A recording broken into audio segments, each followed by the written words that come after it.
My name's Omar. My name's Corey. I'm Tori. Hey man, I'm Andrew Wolfe. What? I'm Clint Hodgers. My name is Mick Gledhill. My name's Martin Davis. I'm Dave Doyle. Hi, I'm Abe. Hey, I'm Annie. My name's Mike Roots. Hey, what's up? This is Emo Majok. This is Aliya Kanani. Sean Fanero. James Hackman. Hi, my name's Rory Law. Hey, so my name is Shasha. Gill Cordiner. I am Jetro. My name is Sandarigos. Gareth Knight. It's kind of legacy. Just Michael. So we did a lot of shops with. Hi, my name's Meczes. George Cooke. I'm Homer. Will I have sex with you? Know what? Hey, my name is Ian Burke. Jack Smith. Nikki Valentine. Hey, I'm Leevo and My name's Steve Hogden, and I'm completely fucking lost. I'm Slappy T. Oh, I can't say it's very illegal. They're going to come on stage one by one and try their best to do 3 minutes of stand-up comedy. Some of them the best in the country, and some of them not. And if you think they're shit, you have the power to gong them off today. On your table, you might have a little yellow plate. If you got that, hold it up nice and high from me. Fuck yes. If you think they're shit, ladies and gentlemen, hold them up. What about like 5 to 7 plays before we gong them off, right? You can't gong me off, dickhead, all right? I hate the fact that there's white people holding up paddles like it's a slave auction or something. Anyone here supporting a friend? Great. A lot of love in the air, I see. And then at the end, we got cash prizes. What are the prizes again? The winner, ladies and gents, will get $350. All right, you all work in fucking mining, do ya? No one gives a fuck. You know, fucking what would you do with $350? That's about a bag to you, right? Yeah, $350 for the winner, $100 second place, $50 to third, ladies and gents. So round of applause for the Comedy Lounge for putting that up. All right, or no, fuck them. No, fuck the venue. Listen to what they say, but, you know, trust your instincts, you know? Fuck. Just whatever the pension's paying you, old man. If you want to see him next, you can see him at the Pokies on Friday mornings. All right, yeah, if someone could get some gruel for this fuck, I would appreciate it. My name's Omar. I'm getting up today for the gong. Hopefully I win. Give it up for Jehmal Pitt. Give it up for Jehmal. I've got some child support to pay. So this will cover about 2 weeks of child support if I get second place. How are we? Okay, fucking hell. I'll just move this. Konnichiwa, Shin. Konnichiwa, yeah. We're just all waiting for the magic to start. You bought me off Wish. That's his joke, so you're not laughing at that. That's a thing on him. My name's Jehmal. I'm actually a black fella, so if this set doesn't go too well, Terra Nullius, I was never here. So I'm actually Torres Strait Islander. I'm not Aboriginal, so I'm a minority in a minority. Fucking hell, look at me. Little bit of an attention seeker, but when I do the Centrelink form, ace that question. Ace it. I'm just waiting for my car and my house and my voice in Parliament. It's not at all. It happened, right? We were there. Why did you vote, ma'am? I'm joking, I don't care. I didn't even vote. Fucking, I've got a few family members that shouldn't talk, eh?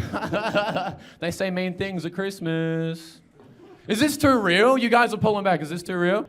So, what do you do, man? You're dressed just as nicely as me. Law. So you're the fucking guy that said no. What do you do, man? Nothing, hence, yeah. Gong me, dude, just do it. Just gong me. Nah, let's just see it play out for a bit. What? I was at your fucking wedding. I was at his wedding. And you put me through this? We played Jenga together. That's fucked up, man. Are you serious? You're gonna let me? Okay. Wow. That's a lot of things, one at a time. This guy's loving it, too. I should have just broke into your house and said this shit or something. Anyway, you can do it now. Are you still doing that? My name is Omar, and I am never coming back. I actually think you won them back. Give it up for Jehmal Pitt one more time, ladies and gentlemen. I just really like his clothes. It was like a floating pint of Guinness. Honestly, that was the best I've ever done. I'm just going up. I'm really just getting to a level where my peers respect me. I respect myself. Now, it's just my parents. It's that, a Netflix special, Bitcoin. We're good. My name's Corey. I was a criminal lawyer, and now I do this. And good evening, everyone. How good's this, hey? Fucking snap, crackle, and K-pop. What do you reckon? It's really a fall from grace. I wouldn't recommend it for anyone. You have to excuse his haircut, though. I'm currently halfway through transitioning into a lower tax bracket. So, I had a woman heckle me the other night. She said, "You look like Lord Farquaad from Shrek." I was just like, so that's funny because you look like Shrek. And, I won that exchange. I'll tell you what, it's a difficult time to be a comedian. We live in this culture of hypersensitivity and people addicted to outrage and in love with their own morality, trying to fucking force feed their politically adolescent half-baked opinions down your throat all the time. I'm just sick of it, right? I'm trying to stay in my lane, cyclists get shitty with me, I'm trying to skirt the issue, that's gendered language, and walk on eggshells, then the vegans throw a shit fit. It's like, oh, for fuck's sake, you can't win, right? So I'm going to write children's books. That's what all the morally bankrupt, rich fuck comedians are doing, writing children's books, right? So I'm going to write a children's book to educate them about trans issues. Yeah, I'm going to call it Where's Willie? And I am working on a sequel called Postman Pat, but having trouble finding a publisher. See, you're laughing, you got your plate up, mate. What's going on there?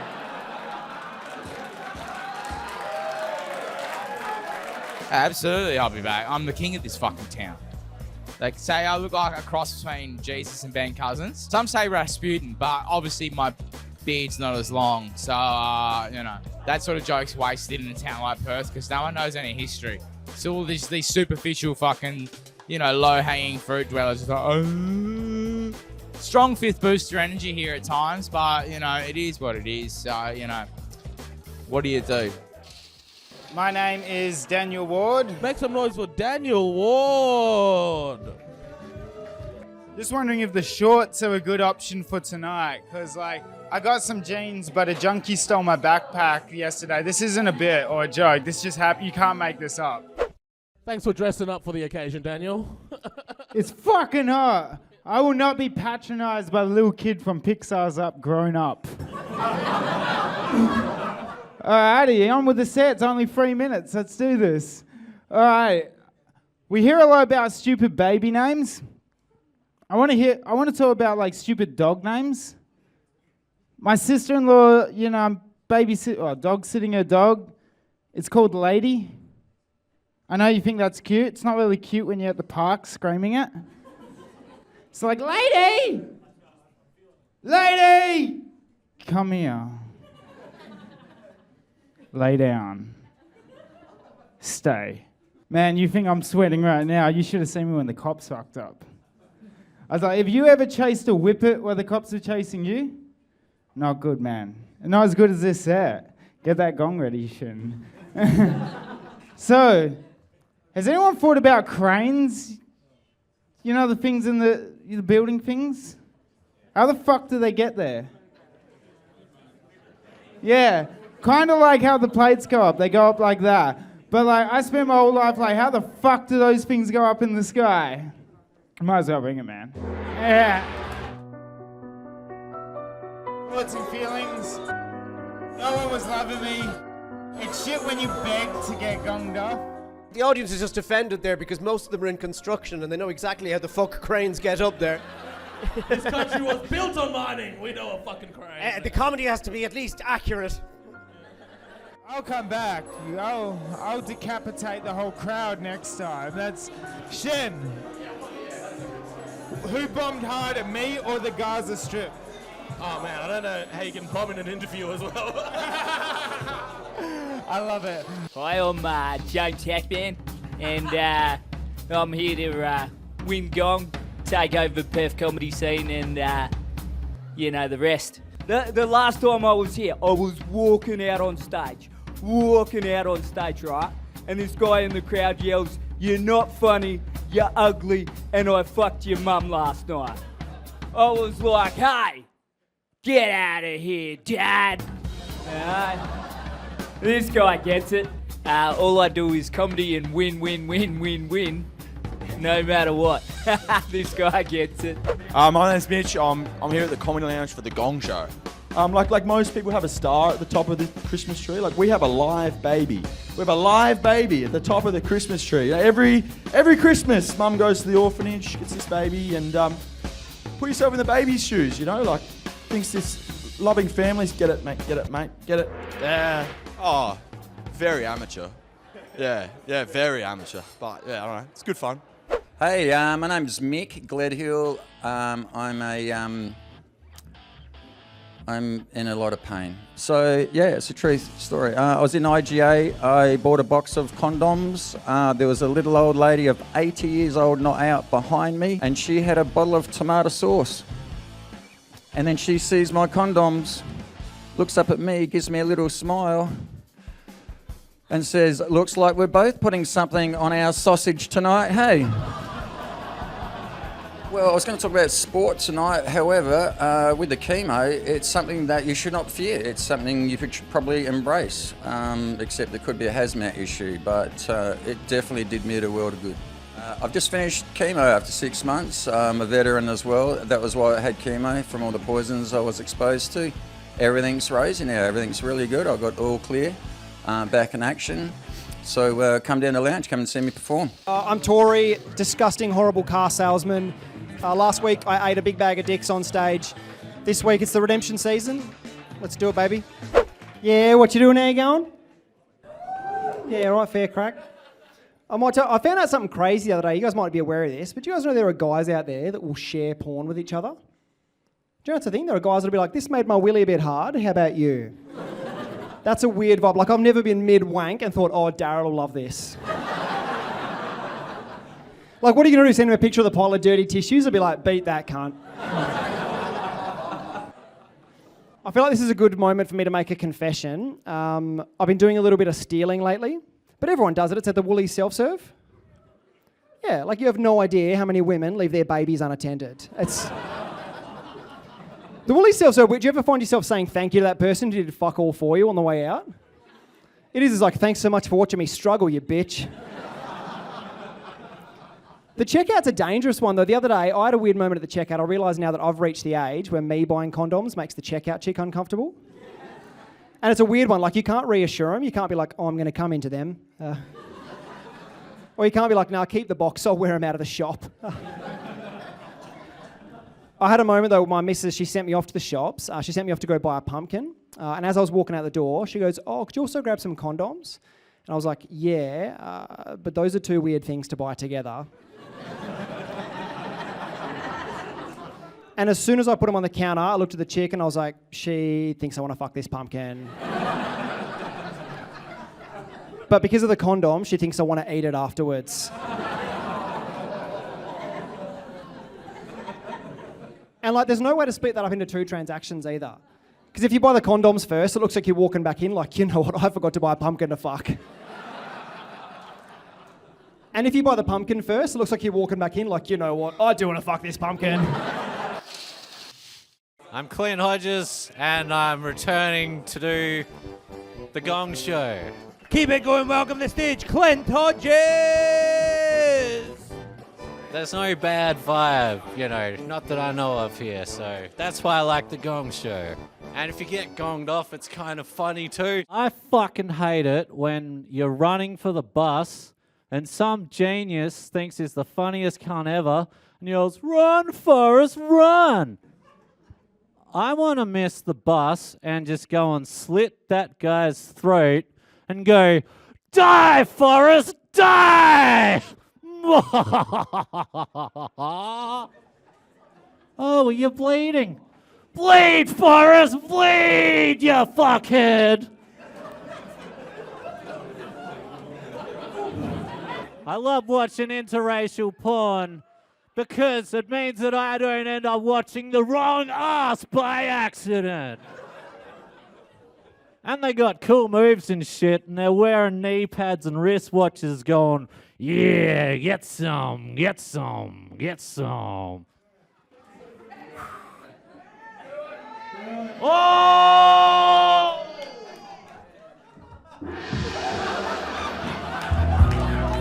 Well, Clint Hodgers. I don't think Forrest died, he fucking died.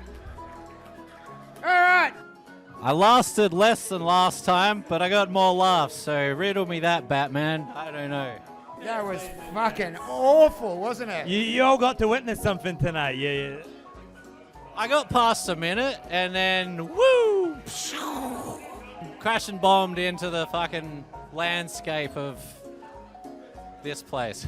And then I couldn't find a way out around the back, because there's normally a way out around the back of stages, and I'm definitely not drinking. Oh!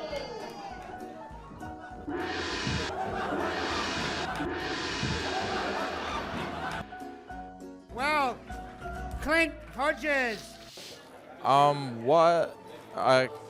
Here at Comedy Lounge, and here to jack off to people's dreams dying in front of them. No, I'm starting to realise I've got the sex appeal of a leftover sandwich. I'm not great with the ladies. The last time I approached a woman, I actually ended up crying, but that was mostly from the pepper spray. I did used to have a girlfriend though, but she was just a little bit too kinky for me. She one time asked to try missionary sex. The only missionary I know is the one from church, so I read her the Bible and fucked her little brother.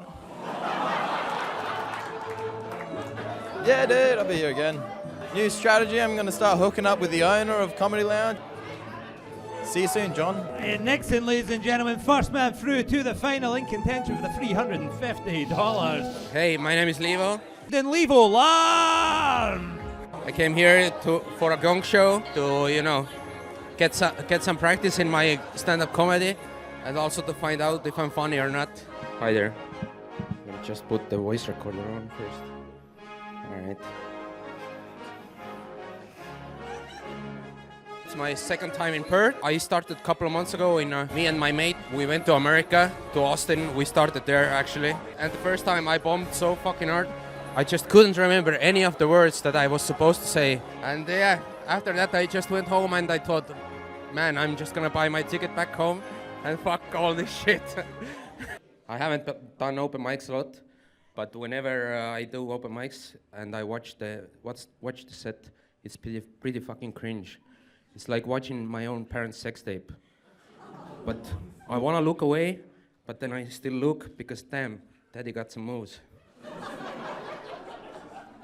Isn't it fucked up that drug dealers get tougher sentences than rapists? My friend got 15 years and I only got 6.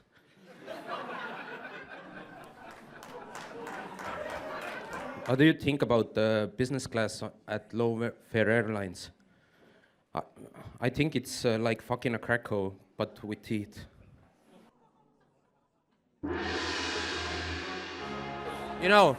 Failure is... It happens all the time, and you can always get better in the craft. But yeah, I'm still happy with the result because I saw a couple of guys even putting their plates up before I got my first joke out. But after I did the first joke, two of them lowered their plates, so I was happy with that. For me, it's a win. Hey man, I'm Andrew Wolfe. I'm down here. Andrew Wolfe, please make him feel welcome. Yeah, it's the first time down here. It's an amazing venue. Well, I came for the booze and then I ended up on stage, so we went from there. Ah! Hey guys, the energy's electric. Is this comedy or a fucking escape room? Where are we? Are you feeling good? I don't know, you get a vibe. Look at me, I'm not, I'm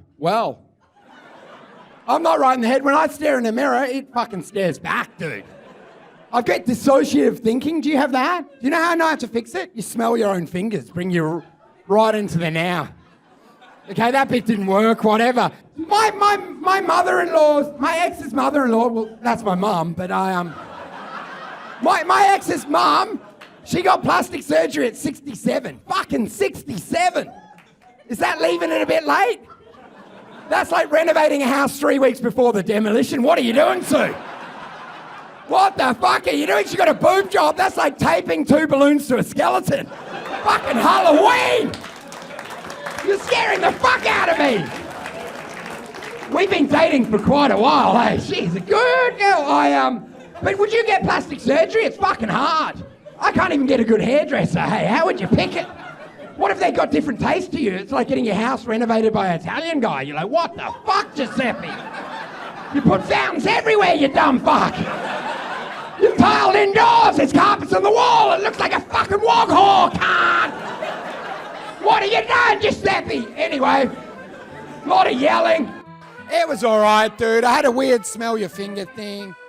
It didn't work. Who knows what happens, man? These people are drunk. They respond to sight and sounds. But it's very fucking hard. How long's the set? Tiny, like 4 minutes? Yeah, dude.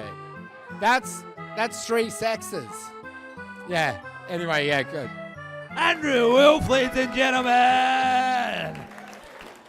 One last act off the first half, so please, for the final time in the first half, go absolutely mental. Welcome to the stage, the very funny Gill Cordiner! If you're not strong enough to go on after a strong act, you need to try harder.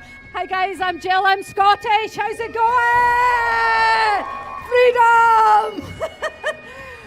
I sound like Shrek fucked Mrs. Doubtfire. Hi, I'm Gill Cordiner. I'm originally from Scotland, not from Perth, as you can tell by my ridiculous accent, and I love gong. I married an Australian guy before I came over here. I said to him, what's it like in Perth? He said, just watch Home and Away, it's like that. We live in Midland, it's fuck all like that. Can you imagine Home and Away Midland? It'd be Home and Eshe, and every episode you'd be getting called a dog cunt at the train. Imagine that first episode of Home and Away Midland. There's Alf waddling down to Centrelink, and in the distance, a lone cyclist. It's Mad Dog.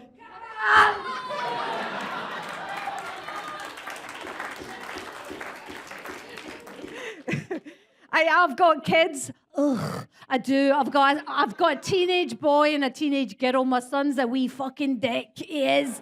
He's 16 and a half. He has 20-minute showers every morning. Never looks any fucking cleaner when he comes out.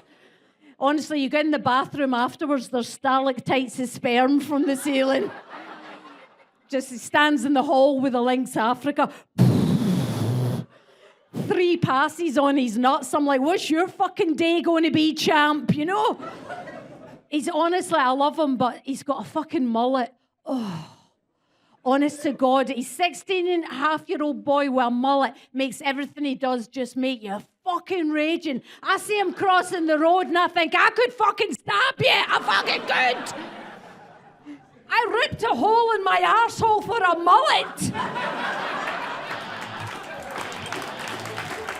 That was a great set. I really enjoyed that. I enjoy slagging off my 16-year-old son because he annoys me incessantly. I think this is the last gong I'm doing this year, so I had a really lovely time. I've only been gonged once. I have been gonged more than once. Gong me, dude. Just do it. Wow. You can do it now. Are you still... My name is Omar, and I am never coming back. Fastest I've ever been gonged, honestly. I was proud. Doing a power pose, there's a TED talk about it. The Jewish military used this before they eradicate all civilians in the known area. I could unite Palestine and Israel, and that's why I'm doing this interview. I'm speaking directly to the hummus right now. Jehmal Pitt! Yeah, so it's interesting being a black fella. I'm gonna do like a few things about it, but I just want you to know I don't blame you guys. I'm a half white as well. I just blame your ancestors or whatever, man. Fuck. Oh. But I'm also like, you know, colonizer and colonized. So you know what they say: love you are your worst enemy. What do? You know I still have 2 minutes, so you can hold the plate. I don't mind. I've been gonged before. What do you do? Very little and just gonging me. Oh, fuck. You can do it.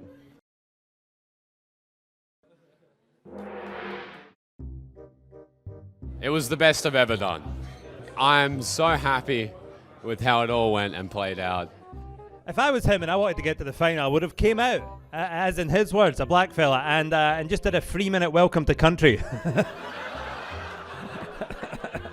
And I'm so fortunate that not only am I lucky enough to have an art form that I truly appreciate and respect, but also do good while doing it. Thank you so much. Anything else? We're going to kick this off with your first act, ladies and gentlemen. Please, let that clapping go and make some round of applause for Tom Bartlett. My name's Tom. Yeah, good luck gogging Tom off, you fuckheads. I haven't been for a while, so yeah, we'll see how we go. I was on the train the other day with my support worker. He got asked by a person if he was working, and I'm like, no shit, he's working. What do you think he's here for? To like take me out of my household? Nah. I take myself out my household. I would if my legs work, but they don't.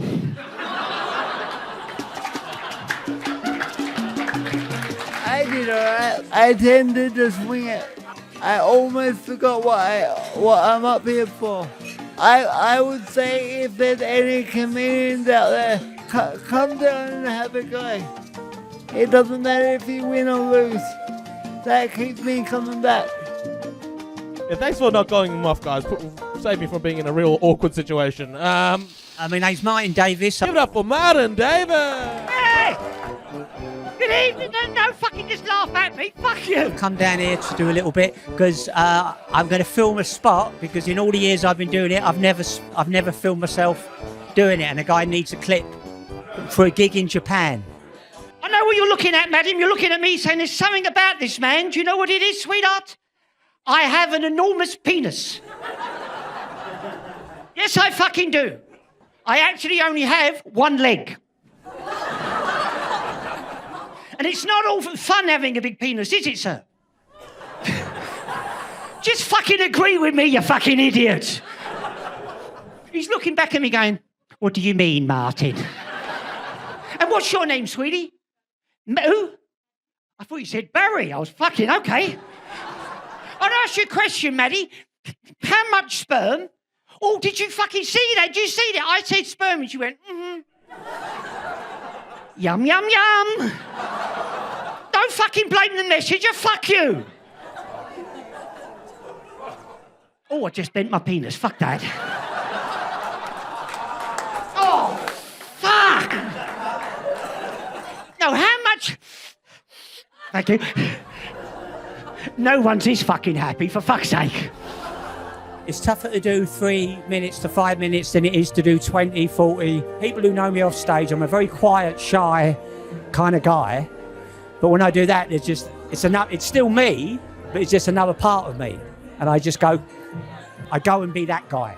But I don't want to be that guy all the time, because that guy would be a nightmare to live with. Thank you! It's like Rod Stewart dehydrated. I thought COVID killed all of them off. Okay.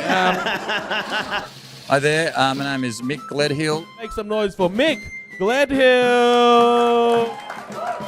I do a lot of veterans advocacy with the Department of Veterans Affairs. It's very satisfying. You get to change people's lives. Yeah. Oh, no, I was at the gym and pulled the tendon off the bone. So I got rehab for that. That's after 5 months of chemo. I did that because of the steroids. They made me jacked. I was lifting houses, and then I realised it was beyond my capability to even lift my own body out of bed, let alone weights at the gym. So, yeah, it's going to be right in about 6 weeks. Hello, everyone. Very nice to see you. I got pulled up by the cops on the way here tonight. I was blowing in the breatho, and the kids are arcing up in the back seat. They're like, Dad, can we have a go? I'm like, no, shut the fuck up. You'll blow over. Just teaching my son how to urinate. The best way to do that, because he uses the whole bathroom as a urinal. The trick is that you stick a ping pong ball in the toilet and they aim for the ping pong ball, right? And he went great guns. He was hitting it every time. He was like a fucking sniper. And then, to my astonishment, he turns and he wipes his willy on my towel. And I said to him, mate, you can't do that. Huh. Use your mum's. I think it's really important that we be, I don't want to be preachy, but we should always encourage kids to be whatever they want. I was telling my kids that the other day, I said, you just be whatever you want. And my son comes up and goes, Dad, I want to be a bird. And it wasn't exactly what I was thinking, but still, we climbed the tree together. And then I threw up in his mouth. Debrief in that last gig was really, really good. I was really happy with it. Oh, it's always intimidating. It's all about the crowd, and it is about the crowd. We just have to get better. And try and enjoy it too. And try and get the message across that they will enjoy it. It's all about making their night enjoyable, not ours. Beating cancer and the gong. Thank fuck he got through, because that's his make-a-wish. Okay, I'm David Doyle, and I'm here to tell a few jokes. David Doyle! Fucking turtles! We'll see how we're going on, you know? Do you know I'm here in Australia about fucking a year? Working holiday, so fucking mostly I try to live the holiday part and as little work as possible. Speaking of fucking turtles, or turtling, I didn't see the head of my penis until I was 21. I went to the doctor.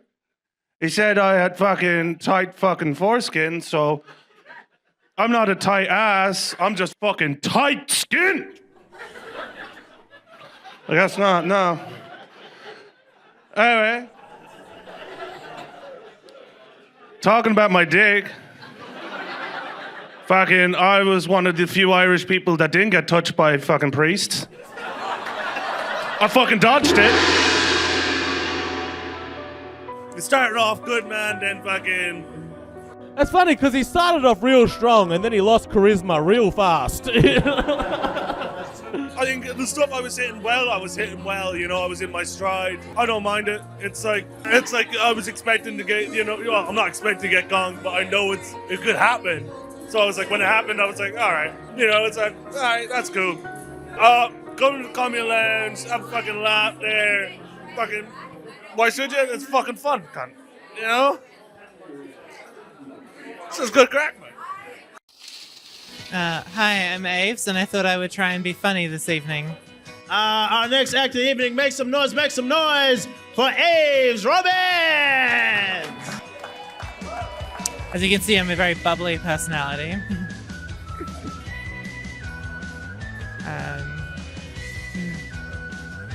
I asked my counsellor why I do this, and he said it might be an attachment style, which is fancy therapist speak for it's my parents' fault. Because, your parents are meant to teach you how to feel loved and secure, and I remember my dad telling me as we crossed the street that he couldn't hold my hand because he didn't want people to think that he and his 6-year-old were gay.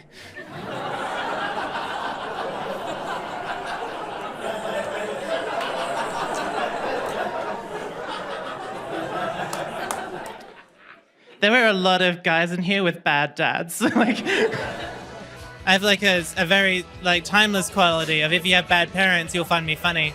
Aves Robins. And if you want to see Aves perform again, you can just see her pop up anywhere on the spectrum. Okay, give it up for Aves. Oh, I'm Wyatt Nixon. I'm here to win the motherfucking Gong Show, baby. Wyatt Nixon! Yo, what's up? Make some noise. Yeah, good to be here. Oh, fuck. Other than stand-up, I'm a window cleaner, dude. I do the rope access window cleaning on high-rises. Yeah, a bit of a random job.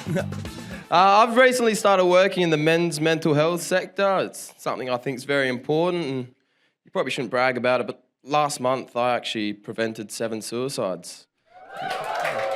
And that was just self-control, so yeah, I was just putting down the fucking toaster. So yeah, we'll see how December goes. I was in the city the other day. I was checking out some of those street performers, statue ones, the people who freeze in one position.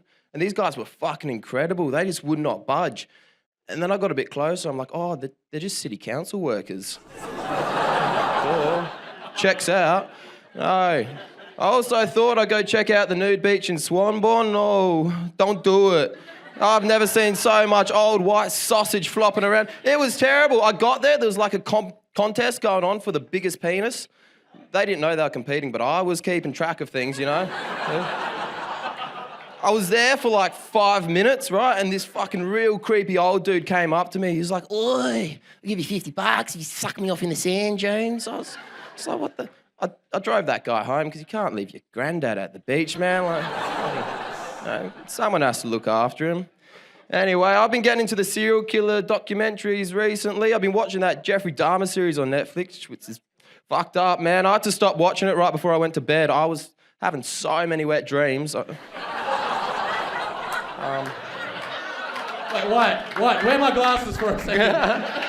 Dude, I look like Jeffrey Dahmer if he ate magic mushrooms instead of gays. Oh, jeez.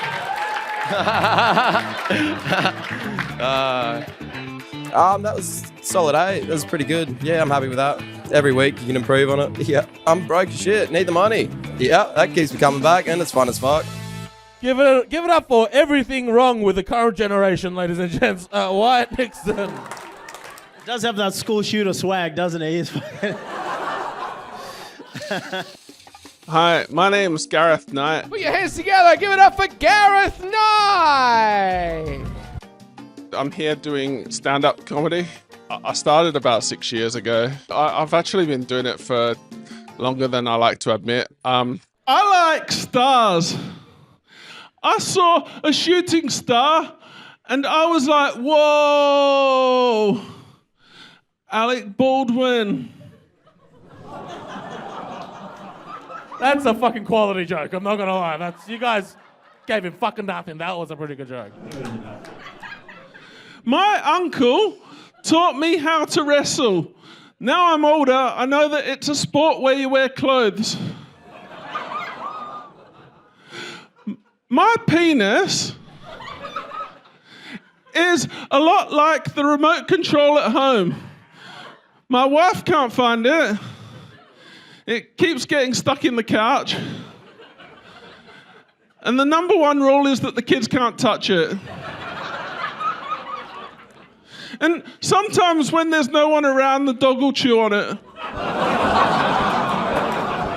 I think it went okay tonight. They didn't quite get on board very quickly, but I had a couple of good jokes that I got through it, but I didn't destroy. Sometimes I do really well, and then sometimes I die.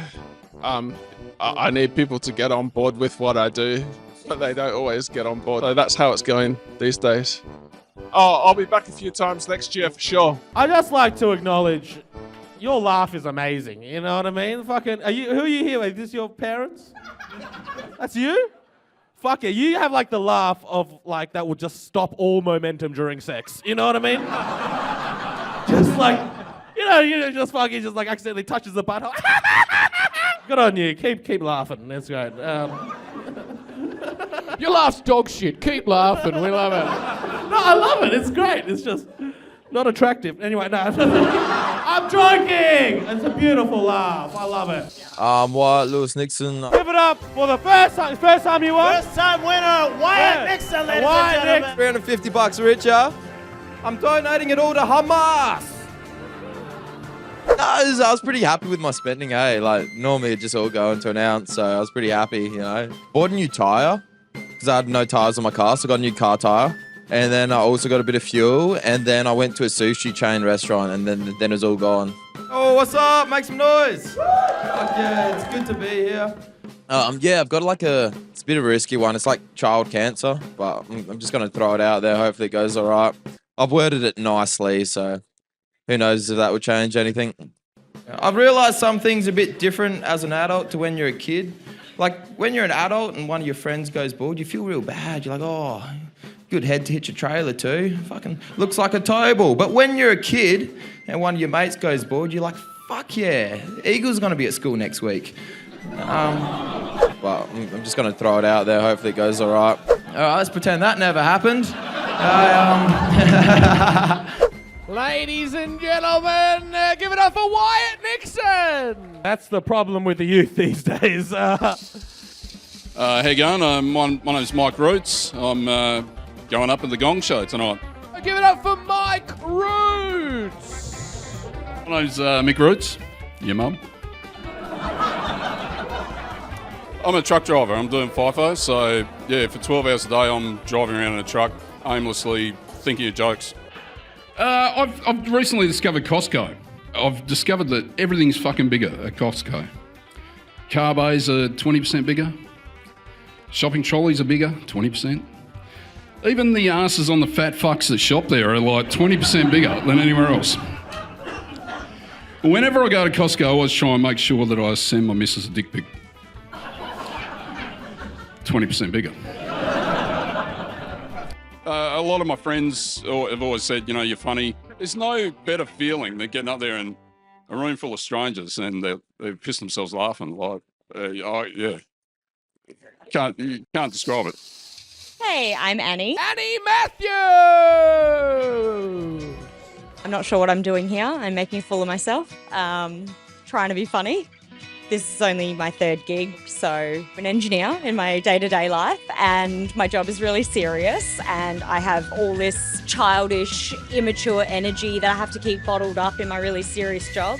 So then I just come here and let it all out, so then I can go back to work and be like, yes, definitely, I approve of that project. So I had this lovely guy message me the other day, and he just goes, hey, I've been wanking for a Sri Lankan. Props to him, though. That's probably the first time a white guy's got my background right, so I'll pay that. But then I've got other guys that message me like, help, Annie, I've got jungle fever. Like, what do you want me to do with that information? Like, I get it. You confused me with Mowgli, but like, fuck, I'm not a nurse. Go get a vaccination or something. Like, I don't know what to do in this situation, but anyway, luckily... Oh, I mean, I would love to make it to, you know, the full 3 minutes and not get gonged off. But, I mean, that seems like it's a long way away. Yeah, I'll just keep trying new material and eventually something's going to land, or either that or they'll stop inviting me back. I did like the rhyming of the wanking and the Sri Lankan. Yeah, that was good. I was what else can we think of? I want to be in a Korean. Oh. I want to be fingering and in... No, okay. G'day, my name's Corey White. Corey White! I'm here purging my own trauma and taking it out on an unsuspecting audience. So I want to write children's books. That's what all the morally bankrupt rich fuck comedians from the Melbourne establishment are doing. Writing children's books and no morality tale to it, right? Like when I was a kid, a children's book had a moral parable. You know, the short boy can walk tall, the ugly duckling grows into the beautiful swan. These cunts, my non-binary unicorn farts glitter. So I'm going to get on the cash grab and I'm going to write a children's book to educate them about trans issues. Yeah. I'm going to call it Where's Willie? And I am working on a sequel called Postman Pat, but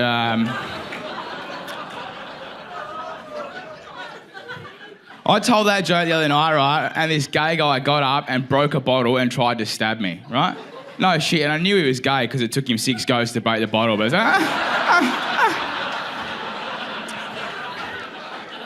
fuck, what's happened to the gays? Remember when they were cool? So you can trace the decline of all cultures through their art, and in my lifetime, the gays have gone from Freddie Mercury to Sam Smith. It's like they had fucking the king of 80s power ballads to this chubby satanic fucking walrus in stockings, you know? So, and then, you know, Alan Turing, the guy that's invented the computer. Now, Alan Joyce, the guy that's fucked Qantas. Like, come on. Like, all I'm saying is the gays aren't carrying their weight, but they're fucking certainly putting it on. Do you know what I mean?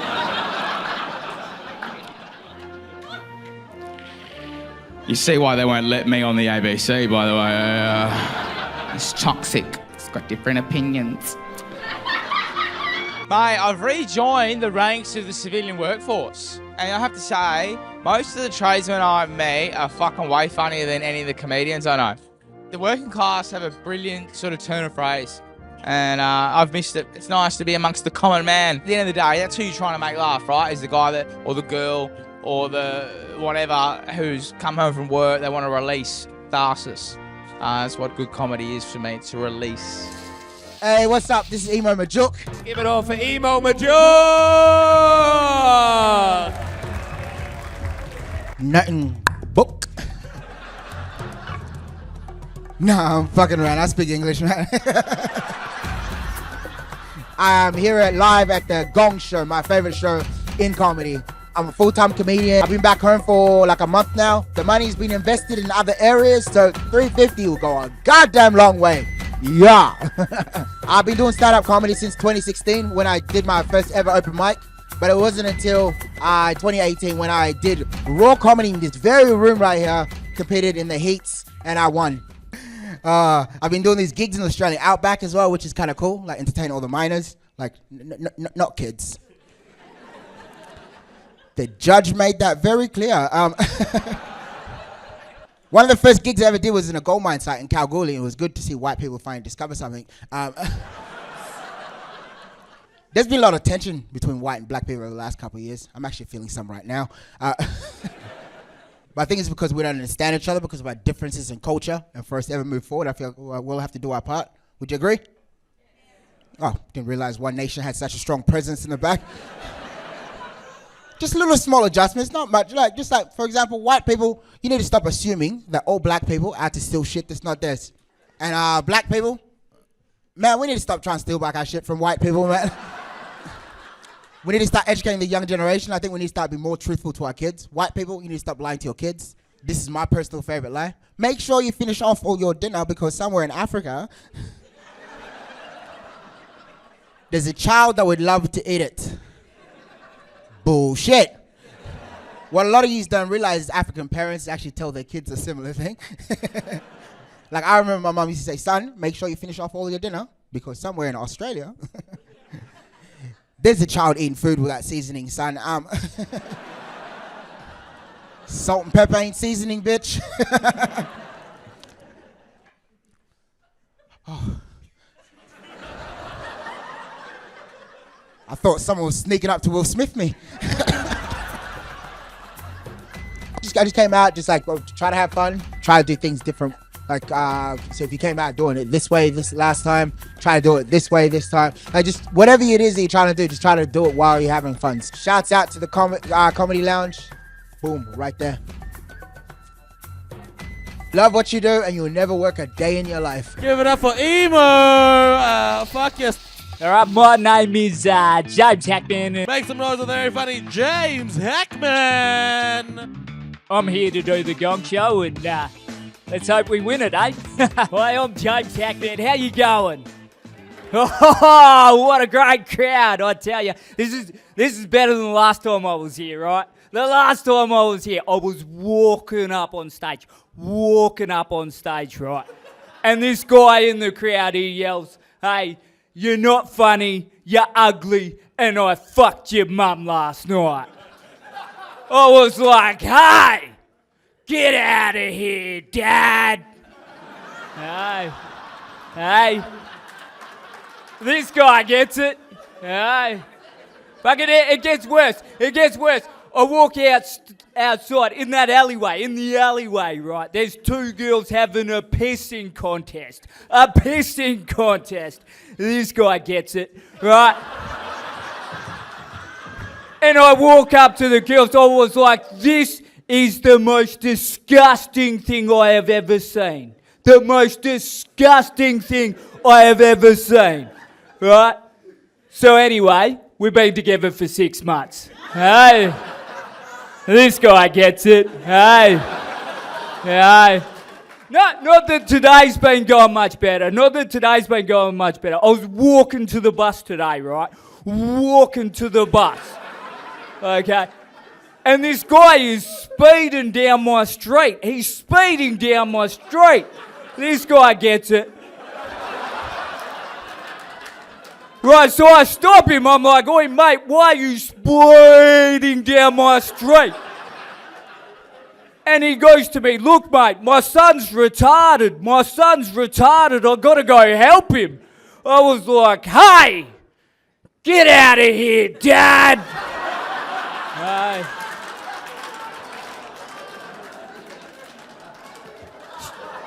So anyway, we've been together for 6 months. No. This guy gets it. No. So I was at an orgy the other week. At an orgy, right? Yeah, this guy gets it. Yeah. Right. And I'm watching this guy having sex. Yeah, this guy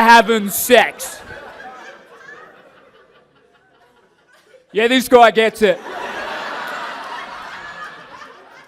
And this guy's staring back at me, saying my name. And he's like, James Hackman. And that's when I realised I was staring in a mirror the whole fucking time. Hey? So I slapped the bloke on the ass that I was rooting, and I was like, hey, get out of here, Dad. I don't think it's how many gong shows you do, it's how many gong shows do James Hackman, if that makes any sense. And the answer's 6. Oh, no, they don't gong off James Hackman. I become one with the gong.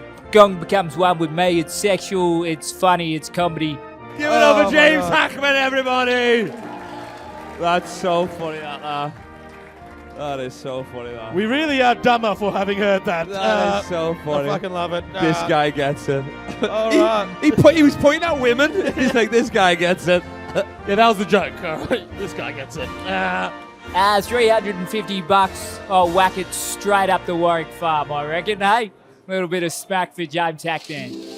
My name's Oliver Pritchard and I'm here for the Gong Show. Oh, clapping again. Lift it up for Oliver Pritchard! This is my first time doing a Gong Show. If you're not bombing, you're not trying hard enough, so you're not gonging, yeah. Currently holidaying here with my family.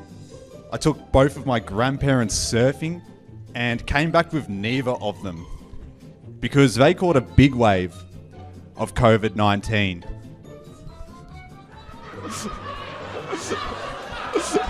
That's good. I've been shitting myself all day just thinking I'm going to bomb tonight, but my goal is to get gonged off, so if that happens, I'm going to be very happy. Hey, on the way here tonight, I passed a massive billboard advertising the Australian ADHD conference. That's got to be one unproductive conference.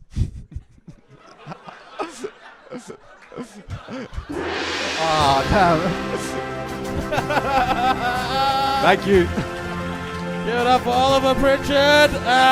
Comedy is kind of just a bit of fun for me at the moment, but I fucking love writing. Try to kick as much as possible. Yeah. Give it up for Oliver Pritchard one more time, ladies and gentlemen. Fucking. That is clearly his friends. Okay. Hey, I'm Brian. Welcome to the stage, Brian Freeman. I actually sell naked firefighter calendars as a bit of a side income. Hey guys, how are ya? Having fun so far? I am too, as you can tell, I'm off my head. Who has done drugs, hands up? People come up to you all the time, they go, hey man, whatever you're on, I want. And I always have to tell people I'm on this very special drug. It's called God's humour.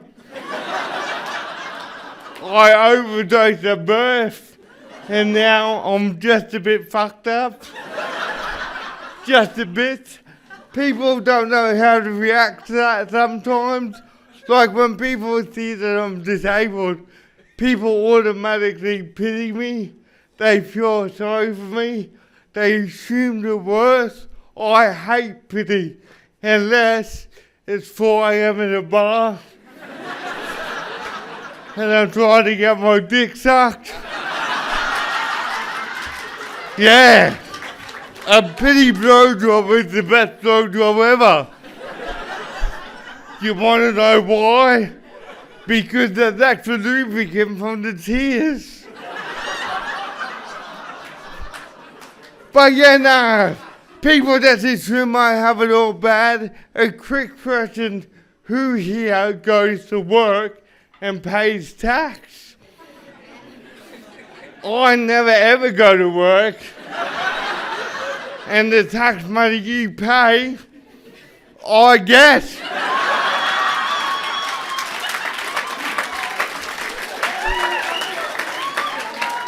And yet you people feel sorry for me. As you wake up at 6 a.m. and drive to work. I wake up at whatever the fuck time. I have a wank. I have a bong. And then I go back to bed. Yeah.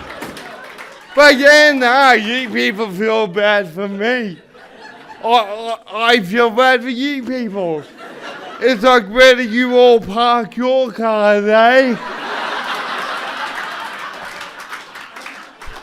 I do drive a car. That's to be a joke, but it's not. When I do comedy, the sound tech will say, don't hold the microphone, you'll fuck up the audio. However, my doctor said I could do 100 on the highway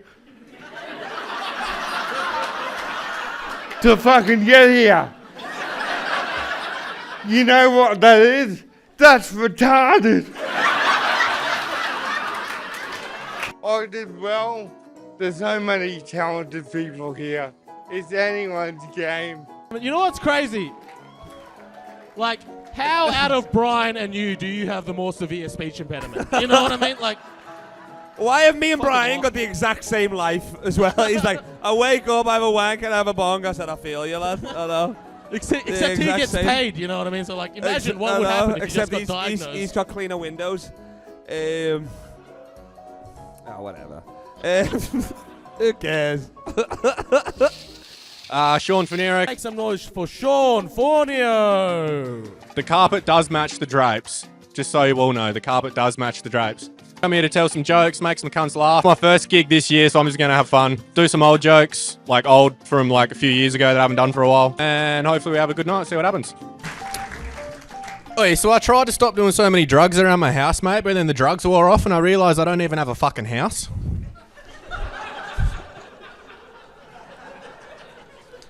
I went and got a checkup today at the doctor's, right? I got the old finger up the bum, yeah. It was fucking weird, because normally that only happens if I'm wearing lipstick and a dress. Oh, come on, fucking hell, Jesus. So it always sucks when someone lies to us, yeah? We all hate people that lie. Sometimes you have to lie though, don't you? Like, sometimes it's better for everyone involved if you lie. Like if your mum calls when you're having a wank. Obviously you're going to lie then, aren't you? Yeah. You're going to lie and tell her you stopped. Yeah. It's different when your dad calls, though, isn't it? He knows what's going on because he's been there before. Watching. Ah, fucking. You're smiling with your plate up. That makes zero fucking sense. Come on, fuck. Nah, so the Kardashians, right? They're a weird family. All their names start with a K, yeah? What do you got? Courtney, Khloe, Kim, Kylie, Kendall. That's a lot of Ks for a family that likes dating black men.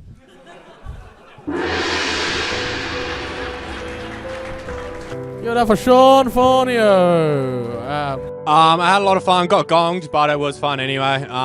Yeah, no, it was good. If I won the $350, I would sit there trying to talk myself out of buying an ounce of weed. That's all the jokes I wanted to say. It was fun. It was good. They were good and then just got gonged at the end, so fuck it. It was a good time anyway.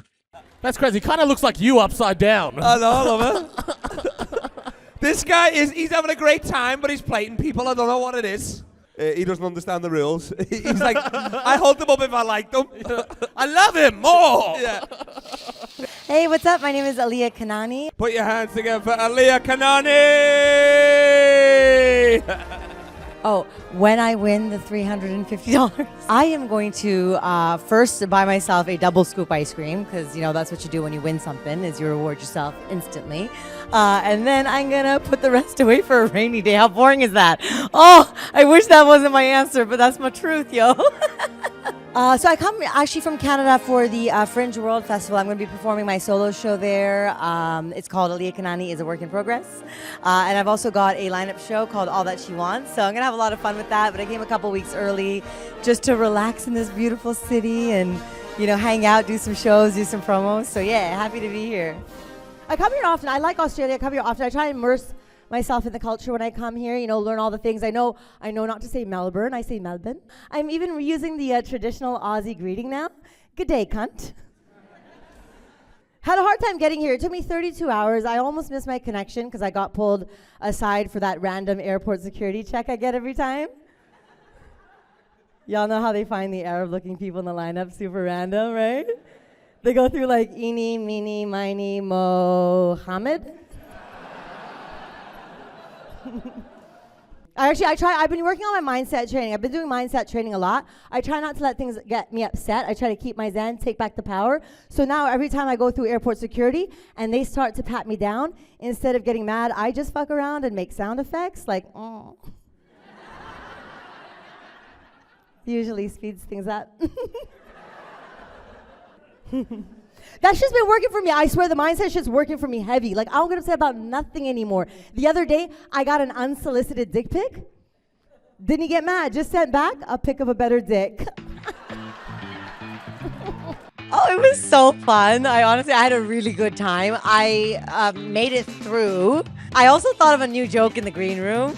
And I decided just to try it on stage, and it worked, which was like, when you think of something new and you really want to do it, and then you're like, should I or should I go to the oldies? And then I went for it, and it worked, so I'm happy for that.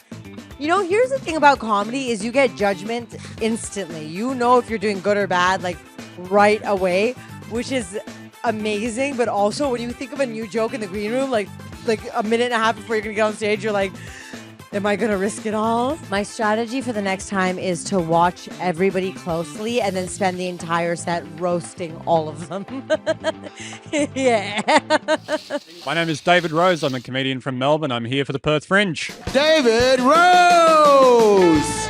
What's attracted me to the Gong Show?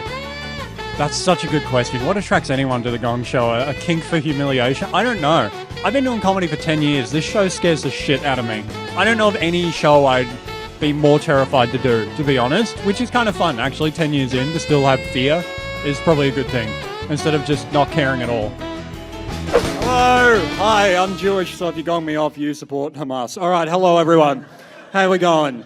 Don't hold them up. They look like Stars of David. All right, fuck. Good to be here. I was just in Darwin. What a fucking shithole. What a horrible place. It's fucking terrible, Darwin.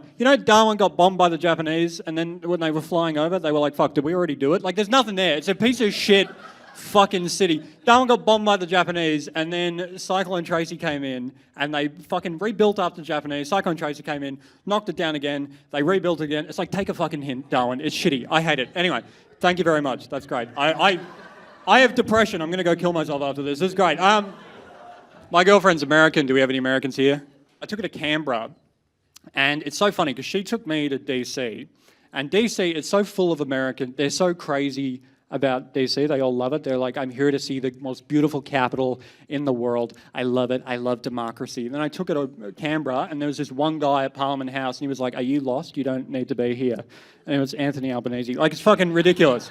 It's a shit place. Thank fuck. Oh. All right. Man. What a terrifying gig. I don't know why people do this. Stand-up's already hard enough. You're already getting judged. That's what the laughter is for. None of these people even know what's funny. None of them do. If they were funny, they'd be on stage. I hate them all, and I want to win so badly.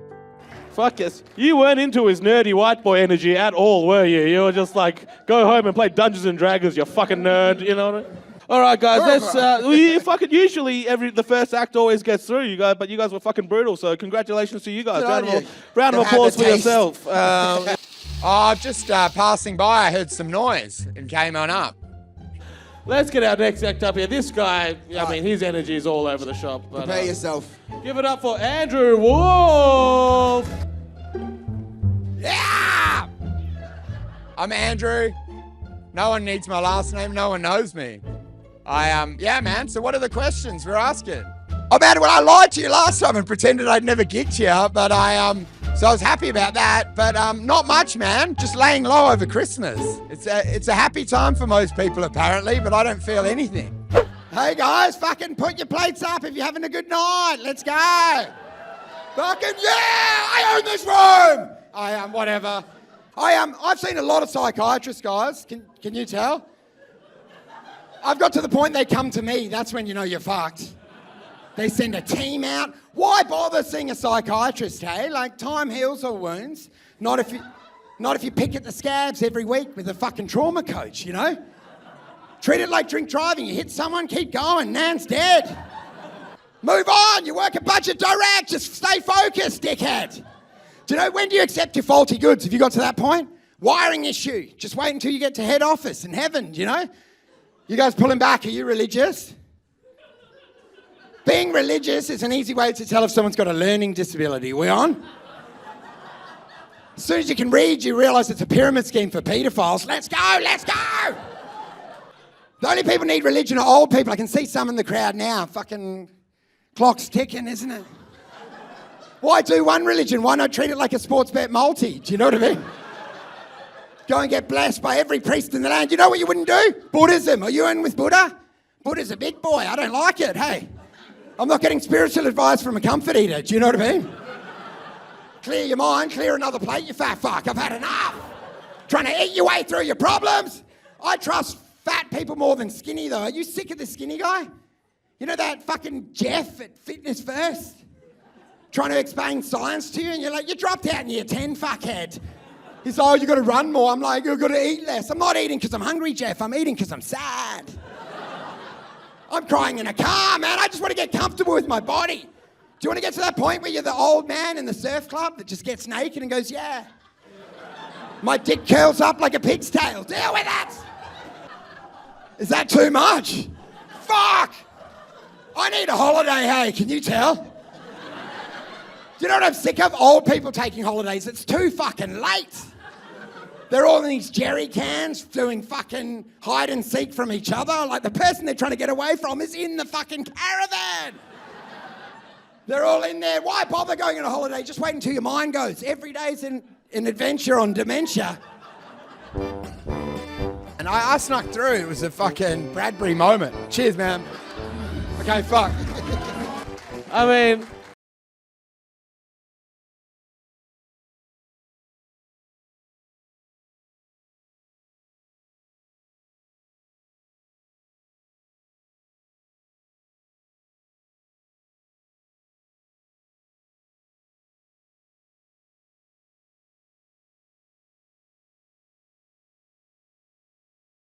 Nah, let's give him the whole shebang, Emo.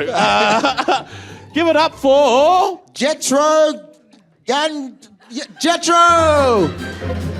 I've been doing comedy for about 1 year, yeah. What do I think about the Gong Show? I think that it's brutally awesome. Here's where I always come to try my new material for becoming a better comedian. How do we say your name? Jetro. Okay. Your full name? Your full name. It's too long. Then why the fuck is it on the paper? Why would you do that to me? Fuck you! Looking like Mario went surfing. So welcoming. Hello, beautiful. Hello, beautiful people. My name is Jetro Gaínza Kunstmann. Please get it right. I am not Australian. No shit. But I've been watching your culture. I have an Australian housemate, and he showed me the other day this thing. It seems that it's very popular with the Tim Tams and the tea. So he grabbed a Tim Tam the other day, and he bites one corner, right? And he bites the other corner, and then he uses the Tim Tam as a straw to snort cocaine. And then... That's my Australian housemate. Rental crisis in Australia. Living with a twat. Welcome to my TED Talk. Oh my God, this Australian guy, like, he is like what you Australian people call sick cunt.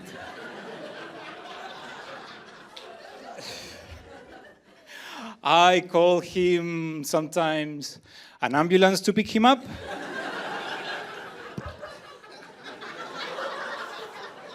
Hardcore shit.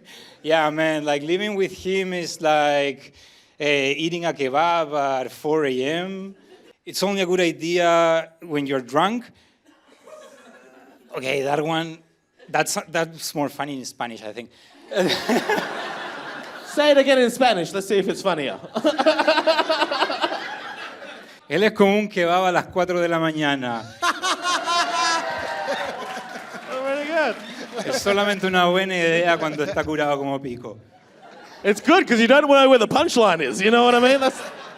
You may be wondering, and his accent, oh fuck, oh his accent. He has such a...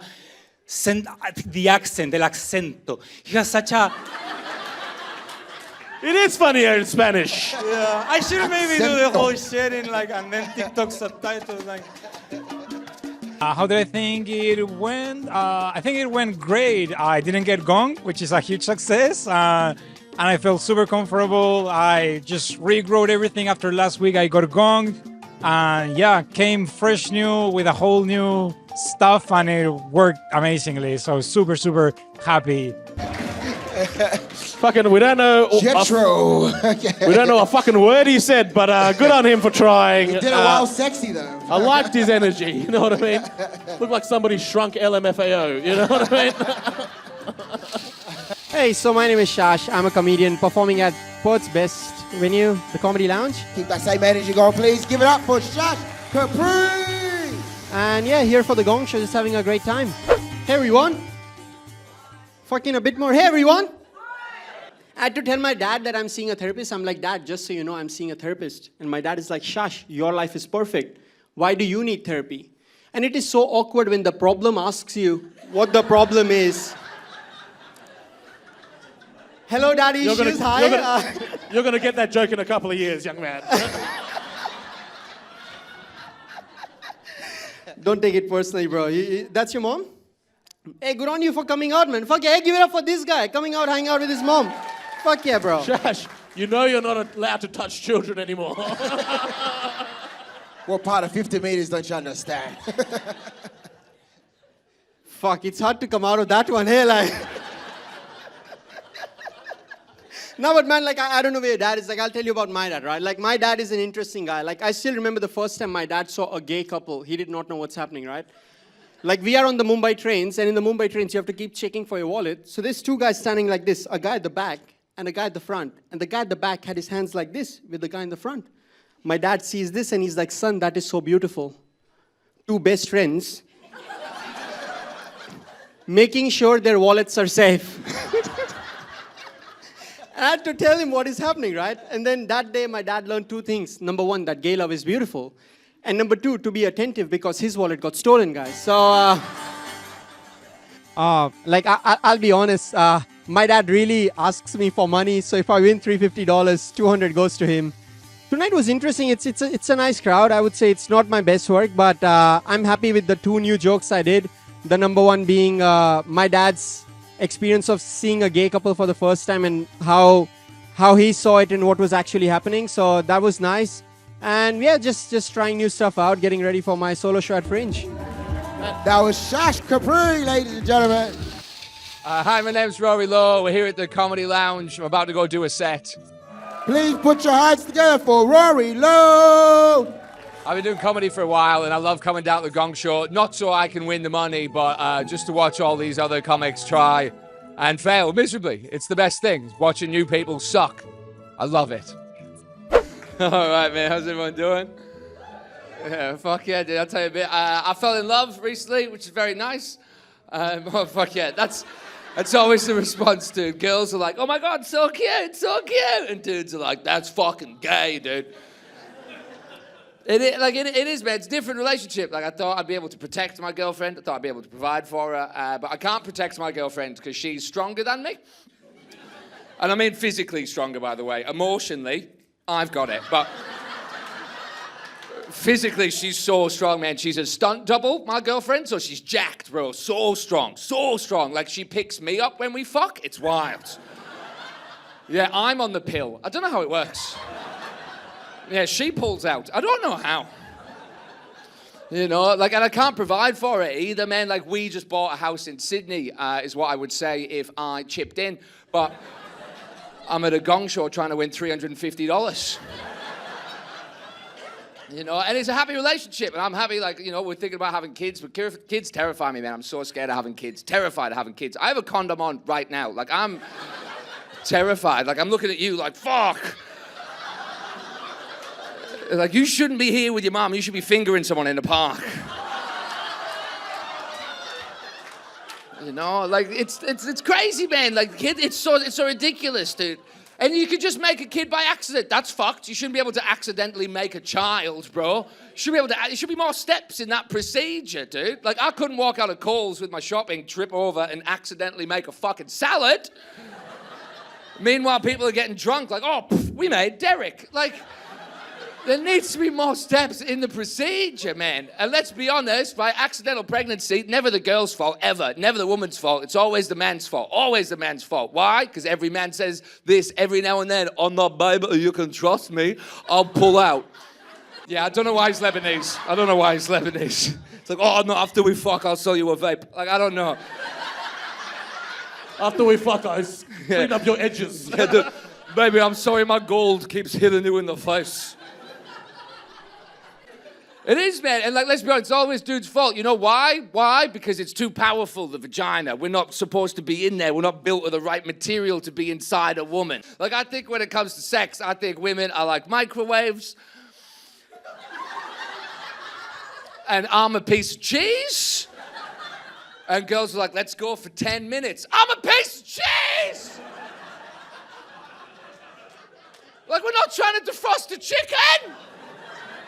I'm in there like, I can't deal with the temperature of the situation. Or if you live in a share house, it's like, I can't deal with the temperature of the situation. It's like, put me in for 10 seconds and get me the fuck out, man. Otherwise, someone's gonna have to clean a microwave. And like I said, my girlfriend's stronger than me, so I'll clean the kitchen. What would I do with $350? I'm not going to say that on camera, but it comes in a tiny bag. Strategy for next time is make sure Wolfe and Gill aren't on. Give it up for Rory Lowe, ladies and gents. Hi, I'm Gill Cordiner. I'm here as a contestant on Gong again. Ladies and gentlemen, please give it up for Gill Cordiner.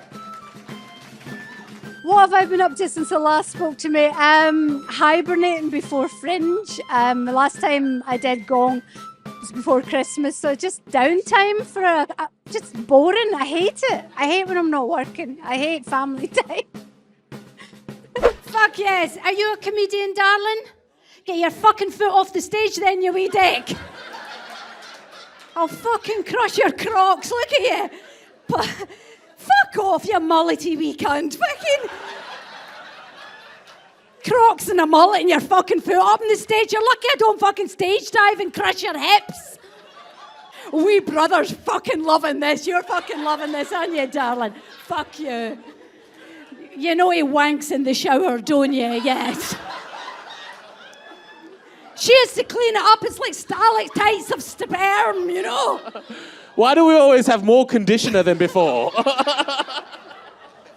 Honest to God, your kids, when they're young, they're adorable. Chris is just a baby. They're beautiful. You're feeding them organic pumpkin, putting them in wee bamboo sleep suits. The next minute, they're fucking vaping on e-scooters, aren't they?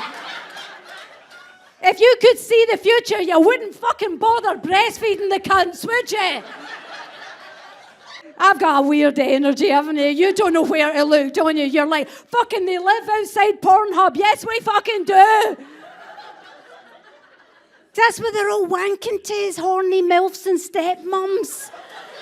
Hey, he's mortified now. We're not, that's not reality. You see poor Maureen on all fours getting pegged harder than a 10 in Mandurah.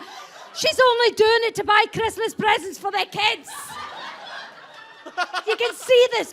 You see the sadness in their eyes. This is not what you expected from your mum, is it? It's like, the scary thing is my daughter's up the back. I'm just like...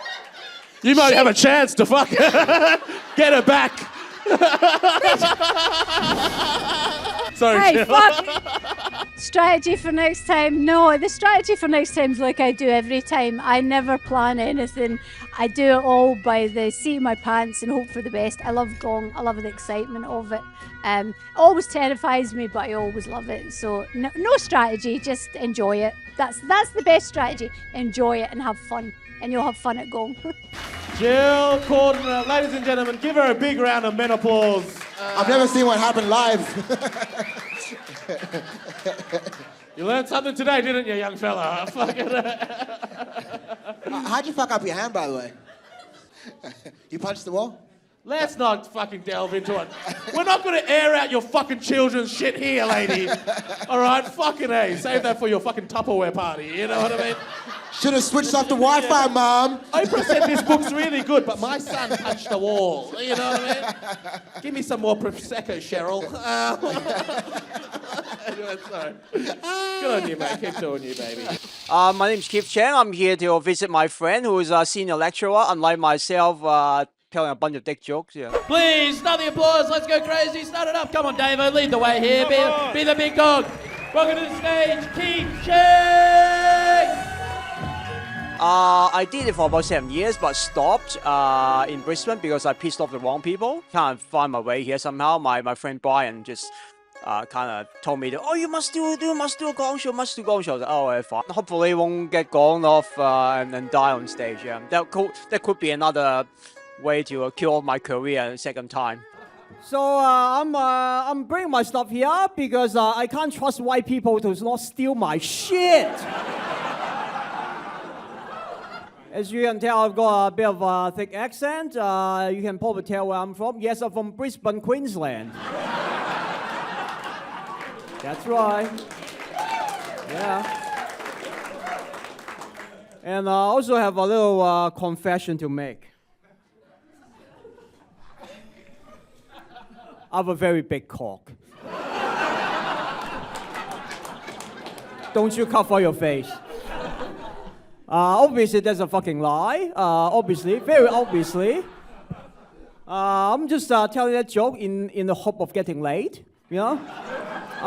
Tonight, by telling stupid dick jokes on stage in a fucking Gong Show.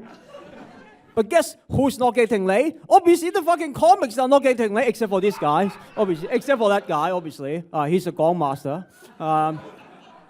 Every single other comic looks like sex register offender. So, guess why we are not getting laid much, if at all. Yeah, so give you a bit of a background as to who's getting laid. So obviously you guys are good-looking folks. You guys are getting laid. But guess who else gets laid more than you guys? Brisbane Grammar School. Did you know that Brisbane Grammar School, they have the highest... Oh. Bye-bye. Give it up for Sorry, Keith, guys. everybody. Thank you, Keith. Well, I was getting a lot of laughs apparently, but as soon as I told my high school teenage girl getting pregnant, I got gonged off. Thank you for everything. Yeah. No, sure thing. Thanks so much. He's right. All of us from Brisbane do sound like that. And now I'll do my real accent. No. I'm doing this for Brian Freeman, because he was the one who told me to come and do this Gong Show. But it's been a good experience, very good room, good audience, everyone's been very nice. Johnny was nice enough to get me on board to do a gig. Yeah, thanks so much, guys. Oh, hiya, I'm Martin Davis, I'm doing the Gong Show. And welcome to the stage, Martin Davis! Oh, just doing gigs and stuff, yeah, during the festival and stuff, yeah. If you remember last time went a bit weird when I was here. Yes! Fuck off! No, because I got sleep. No, I got time. I come from a long line of people. Okay, fuck it, okay. Good evening. Are you with her, fucker? Are you? Fucking well done, fucker. No, I think you're punching above your weight, but fucking well done. Excuse me, is this a... Is this a sponsored stare or something? What, darling?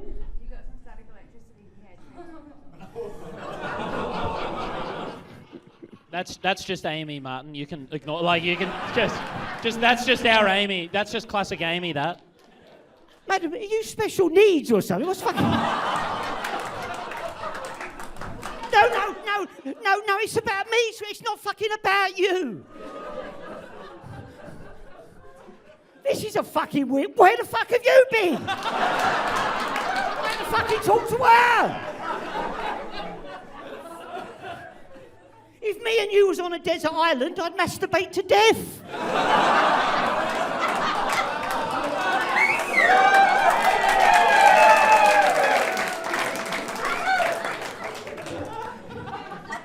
Your go. No, fuck, she's going in her bag. She doesn't listen to reason, Martin. You can't. It's probably going to be a gun, isn't it? What? No, I'm not a social worker, love.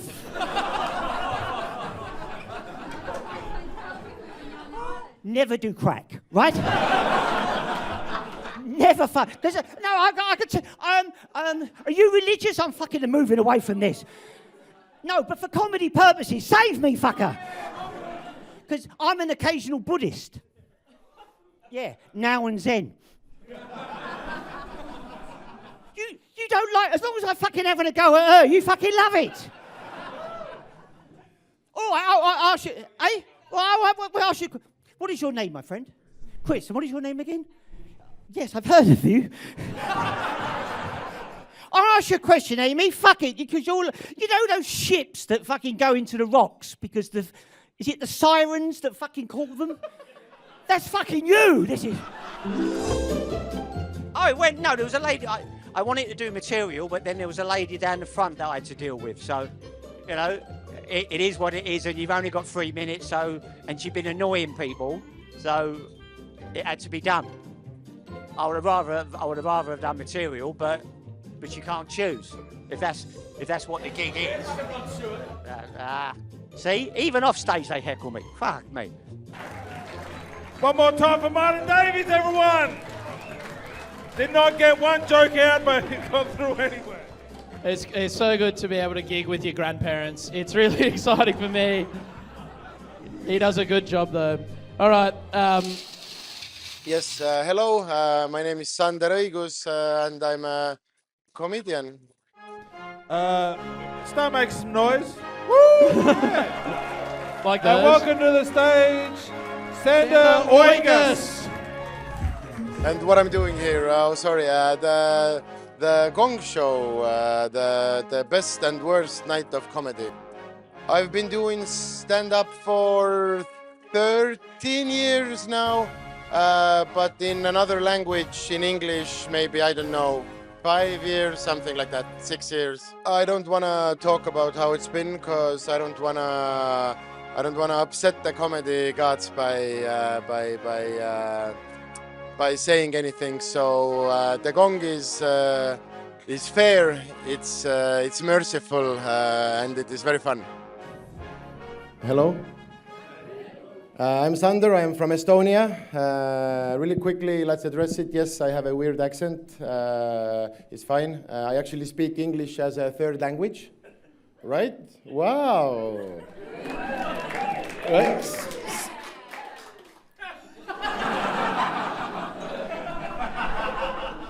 Smart and sexy. No, it's fine. No, actually, everyone in Estonia speaks English as a third language. The first is obviously Estonian, right? You want to guess the second one? English. No, it's alcoholism. It's a hard fucking guess. It's great being here. It's fun coming to the other side of the world, you know, because there's things they talk about and there's the things they don't talk about, because everyone warned me about jet lag. Ooh. You're gonna be sleepy slightly early. Fuck that. Back home, it was minus 24 degrees. The day I landed, it was plus 43 here. I did 67 degrees in 32 hours. Fuck jet lag.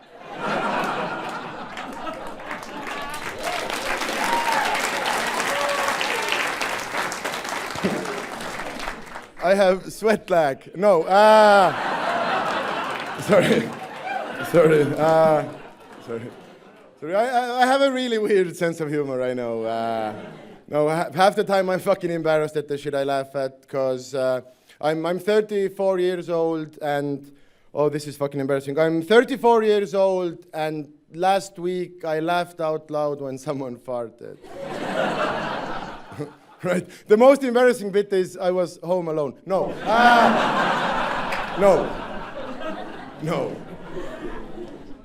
Maybe a little bit about Estonia, fun country, not super developed yet. For example, we don't have food allergies yet.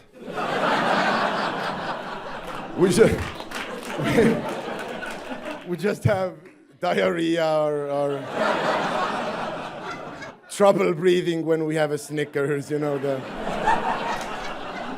the classic Eastern European man hasn't had a solid shit in 28 years and still looks at you. What do you mean lactose intolerant? Milk is from mother. No. I think people who use handcuffs for sexual reasons really misunderstood the song Fuck the Police. I think it was, my set was fine. They seem to like it. But the crowd is really, really hot. They're not really, don't want to bring the paddles up. They really want to just listen to bits. And I mean, to be honest, if there wouldn't be the whatever 3-minute limit thing, I think they would have listened to me for a bit longer. Give it. Hey, one more time for Fidel Castro, everyone. Make some noise. Very good stuff. What's happening, everybody? Ring a ding ding. You got the king. It's Carl Legacy. Welcome to the stage, Carl Legacy. Come on, make some noise. I feel like I'm an athlete. I feel like this is the closest I'm getting to the NBA right here. I had 50 points. What was the question? What am I going to spend it on? I'll probably get an ounce of weed, but I'll have to lend $20 off him as well. Weed's expensive in Perth. It's fucked. Stay off the weed, kids. Get on the meth. How are we, guys? You all right? You all right? Yeah? Yeah, sick. Nice. Amy, you made it in. I'll put your name on the door. Thanks for coming, legend. I was worried about you. We missed you at the meeting today. That's sick. This guy I actually know as well. How are you, lad? Good to see you. I saw you on Saturday. Fuck yes. You well? Still bald? Fuck yes. Nice, lad. Good shit. You got to check. Who knows? You know what I mean? And then this guy, listen to this, man. I got recognised in a shop outside by your mate here from Brisbane. He comes up to me and he's like, "Are you Carl Legacy?" And I said, "Yeah. Do you have any change?" It's fuck. Do you have any or no? That's the worst, getting recognised by your fans that I'm doing well better than you in life. It's fucked, isn't it? The size of this lad? Fucking hell. When you came, the bouncer quit. I was wondering where he was tonight. He was like, "There's a fucking Simone in here with a Mexican's face. Get him." Fucking legend. You're so cute here and massive here, innit? Fucking legend you are, lad. Sick. Honestly, what a fucking weapon he is. Honestly, I talk a lot of shit, but if I had you as my mates, I'd be fucking unstoppable. I would. I'd be out there just ripping wigs off trans women. Wouldn't give a shit. I was like, "What are you gonna do? I got Moana here. Fuck off."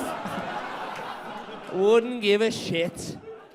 I wouldn't rip a wig off a trans because I don't want to do it to me, to be honest. I look like I'm transitioning, but you don't know which way I'm going. You know what I mean? Just whichever's going to give me the bigger dick, to be honest, I'll take it. I'll be a black lesbian. Let's fucking go. Then I'll definitely get in the league. You know what I'm saying? Nobody? Whatever. Shut up. Fuck off. It doesn't even matter. I got recognised. Ski. You have your own last name on your back all the time. Of course you get recognised. Are we doing a recount? Is that what we're doing? The post-game conference, yeah. I love the Gong Show. It's fucking sick. I mean, I'm here fucking every week, yeah. Until they kick me out of this fucking country. I owe it all to the big guy. Full credit to the boys. Nice one. My name's Lockie. Welcome to the stage, Lachlan Skinner. I'm just, trying out for a bit of a Gong Show. I've done about 5 or 6 other gigs, but nothing like this. While the Gong Show, it's pretty hectic, pretty fast-paced. I thought I'd try my luck. If I won $350, I'd probably go down to the casino and the strippers. How the fuck we all doing tonight? Yeah. We got any tradies in the crowd? No.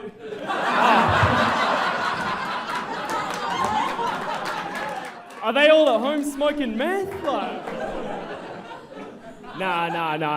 Not all tradies smoke meth. Just me and a few others that I work with. But yeah, I'm an apprentice diesel mechanic myself, and I'd just like to tell you guys a story about my first day on the tools. So I was about 15 years old, right? I was waking up bright and early, got my brand new high vis on. I was on work experience, so I was working for free, fucking oath. And I'm fucking nervous, so I'm like this, I'm shaking like a priest at a playground. And I get out there, right? And fucking, I'm just this 15-year-old boy, and there's just big men standing all around me. Fucking not the type of time I like. And the biggest one of them all, he was a big tradie with a big beard, comes up to me. You're coming with me, mate. So I jump in the ute, and after about 10 minutes of some pretty interesting small talk, as you could probably imagine, he sees a lady and she's walking her dog. And he gets this grin on his face and he goes, I bet she likes to put Vegemite on her pussy and let the dog lick it up. What the fuck, mate? I'm 15 years old. And even I know that peanut butter's better. But anyway, I'm an apprentice, so I got gonged off, but so I can't say I did too great, but I think my style of comedy might be a bit different from others. I really thought the Vegemite line was going to have some of those gongs go down. But unfortunately, Davo does have the line of the night. Davo might be looking at $350 at the end. Gareth Knight, and I'm doing stand-up comedy at the Gong Show. Let's make some noise. We're ready for your next act. Welcome to the stage, Gareth Knight. I've been on a few fringe shows, just doing a few spots here and there, and I'll be in the Raw Comedy semi-final on the 1st of March. So I'm looking forward to that. I've done, the Raw Comedy heats, and I've been in a few spots here and there, and that's what I've been doing since we last talked. My penis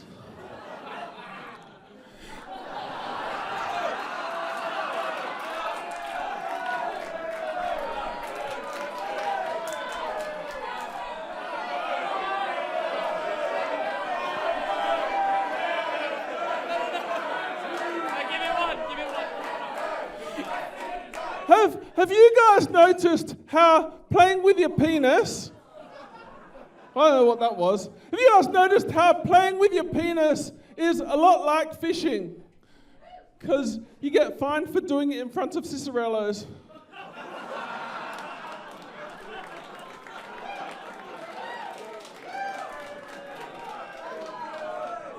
The most contentious gong of the night. I like stars. I saw a shooting star and I was like, whoa, Alec Baldwin.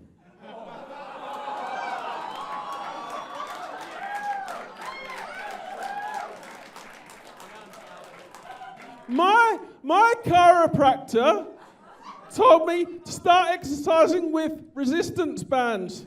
So I started working out with Rage Against the Machine. And Nickelback.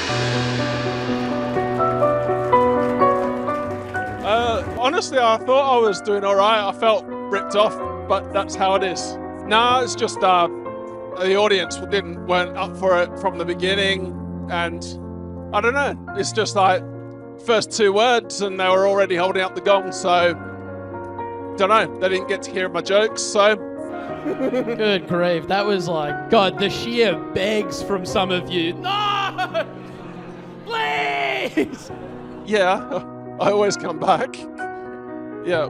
No, honestly, if I do the same stuff again, I'll kill. I was killing tonight, but the they were getting big laughs. It's just there's obviously a few people that don't like it, but the majority of the crowd liked it. So, final words, stay cool. All right. Hi, my name's Ant Meczes, and I am a stand-up comedian. Lift it up for Ant Meczes! If I got through, what would I do with the money if I won it? I'd probably share it with the other comedians and go, ha ha ha ha, I beat you this time because that's such a rarity and they wouldn't know what to do, and I'd buy them all a drink, except you, because you're the cameraman. I wouldn't buy you a drink. Strings on tea bags. Do they cause more problems than they solve? Good. I used to go to the barber, but that relationship came to a natural end. He died. Any of you have any nightmares? Have you had any nightmares? No. Okay. You ever had nightmares? No. Okay. I had a nightmare. I had a nightmare about memory foam. I love this. This is going well. I had a nightmare about memory foam. I kept thinking to myself, what's it remembering? It's scary. Fitted sheets, are they fit for purpose? They're not, are they? You try to fit a fitted sheet on, you try to get it on the bed, you go width ways, you go length ways, and eventually you get 3 corners on, and you go for that 4th corner. It's Thanks very much. I like the fact that you don't even know what question you're going to ask. That makes me very happy on the inside. Not on the outside, just on the inside. Yeah, do you want to know what happened to me? Oh, I can tell you, 100% failure. I am not a Gong Show kind of guy. I mean, I always go well in a Gong Show because they love the dry and absurd. They don't like it at all. I always get gonged off, but that's how a Gong Show works. I will come back because I love the Comedy Lounge. I love these people here. They're really good people, and it's a great show, and it's all about the show. We're here to perform. We're here to entertain. We're here to make people laugh, except in my case. Obviously, I don't make them laugh. I'm just there for the absurdity. This lady is so sweet. Claps for everybody. What a legend. I wish you were my auntie. I do. What are you laughing at? It's just no jokes. It's just like... I know, I'm just saying it's nice. I've always wanted to fuck my auntie, and legally now I can, so whatever. It's good stuff. We'll be home soon, all right. My name's Daniel Delby. I'm doing the Gong competition. Daniel Delby! Yeah.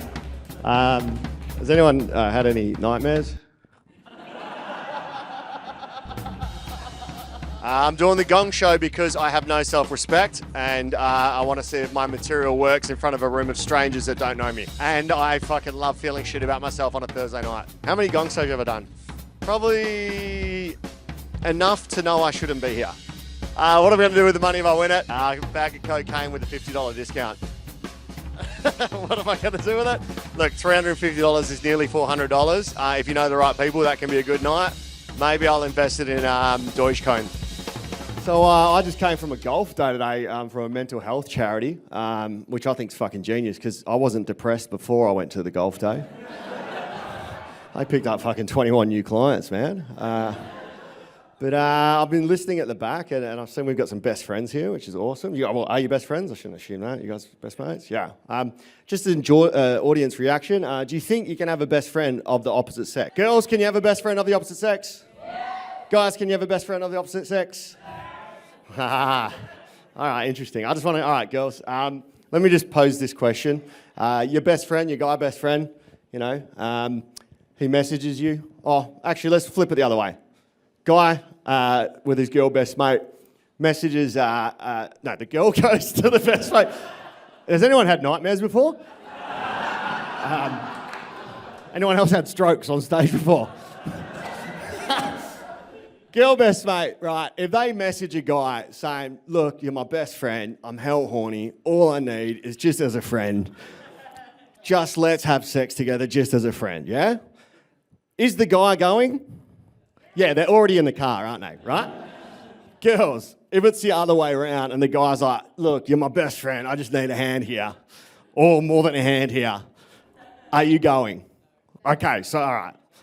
I just wanted to get that clear because I've got girl best mates, but they're my best mate because, like, they got a boyfriend and that, right? Because I've learnt post-nut clarity is a real thing, yeah? So I always think about how I'm going to feel afterwards. So I'm much better in my adult life. I don't think with this anymore. I think with this, right? And I learned this when I met a girl that lived in Mandurah. And at the time, I was living in Tapping, right? So it's like an hour the opposite way, hour the opposite way. I was tapping nothing. And it was like 2 a.m. and she was messaging me and I was just like, it's fine, like, I'll come see you. She's like, are you sure? I'm like, yeah, it doesn't matter. I'll get a taxi. This is before Uber, so it was like a month's wage to get there, yeah? I'm like 19 going, yes, fine, I'll come around. She's like, okay, that's great. And then I had a wank and as soon as I came, I was like, look, we'll just catch up another time, right? And I feel bad because I got that post-nut clarity. Now, I think the police could really up their interrogation techniques, guys. Because a guy is at his most honest after he's got rid of his feelings, yeah? The cops were like, hey, did you do it? No, I didn't do it. Yeah, we know you did it. Where are the bodies? There's no bodies. We know you buried them. Oh, fucking, they're in Clarkson. I had a nightmare on stage, literally. I got very lucky. Cool. Yeah, I was great, man. I fucking killed it. It was my best set of my life. I'm stoked. Fuck yeah. Cheers, Comedy Lounge. Woo. My name is George Cooke, and I've come here to perform. This guy is cute as a button, this guy. He is, he's cute as hell, braces, the whole thing. I've been grooming him for years. Put your hands together for George Cooke! Woo! Other than comedy, I am a student at TAFE Radio for, their radio department. My strategy for tonight is to get so many jokes out there in the 3 minutes and see if I can make anyone laugh. See what kind of crowd this is. Yeah. How are we, my sexy people of Perth? I bet you're all thinking the same thing. Is he legal? And I'm happy to tell you, ladies and gentlemen, I am, but what the hell are you asking that for? You probably got a weird search history, mate, right now. I am 18, so very legal, yes, okay. I just moved out of my parents' house. Fuck yes. I've moved out of my area, and now I'm realizing, shit, that probably was a bad area. I lived in Byford. Anyone heard of Byford? Okay, yeah, you all know the problems there. Nothing too bad. We've just seen a lot of teen pregnancy. And a couple of people are wondering, oh, George, don't talk about teen pregnancy. It's a very sensitive issue. Don't do that. You should be telling the teens not to do that. Not me. Okay? And some people are like, well, it's a very hard job, and I definitely agree with that. That there could be better parents than you. I definitely agree with that. They're better parents than your parents. Oh, yeah, fair enough. Actually, nah, my mum had me, and my dad had them when I was too old. So, yeah, pretty good. But it's weird that you have to have like a kid too young or too old. Fair enough, thank God. All right, give it up for George Cooke. I thought it was going good, and then they all started turning against me, but I love them all the same. Piece of shit. Shake my hand, child. Shake my hand.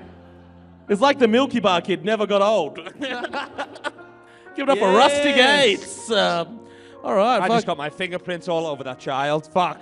I'm going to come back every week, man. I got a strategy. Yeah, I got a strategy. Cut out the overlong bits and like get straight into it. Draw joke after joke after joke after joke after joke after joke after joke. Get the impression that you are not going to be safe with me.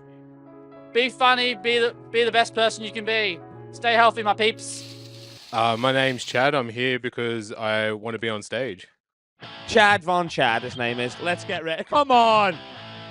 This guy is figure skating. Not yet. Oh, sorry.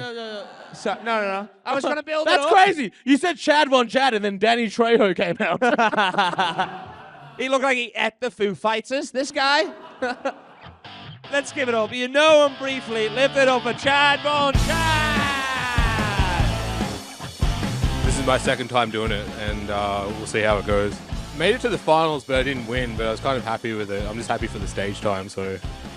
This looks like somebody shrunk Hagrid. Came home from work the other day and there was a parcel sitting on my table. It was from Amazon, had no name, had my address on there. So I opened it up. Inside. Hello? You had one job as a fucking audience member. You kick him out, you pussy. So no name on there, had my address. Opened it up. Inside is the Communist Manifesto. I didn't buy the Communist Manifesto from Amazon. I didn't know who did. My cat came up and he jumped on the table and he looked me directly in the eyes and he goes, "Meow, meow, meow."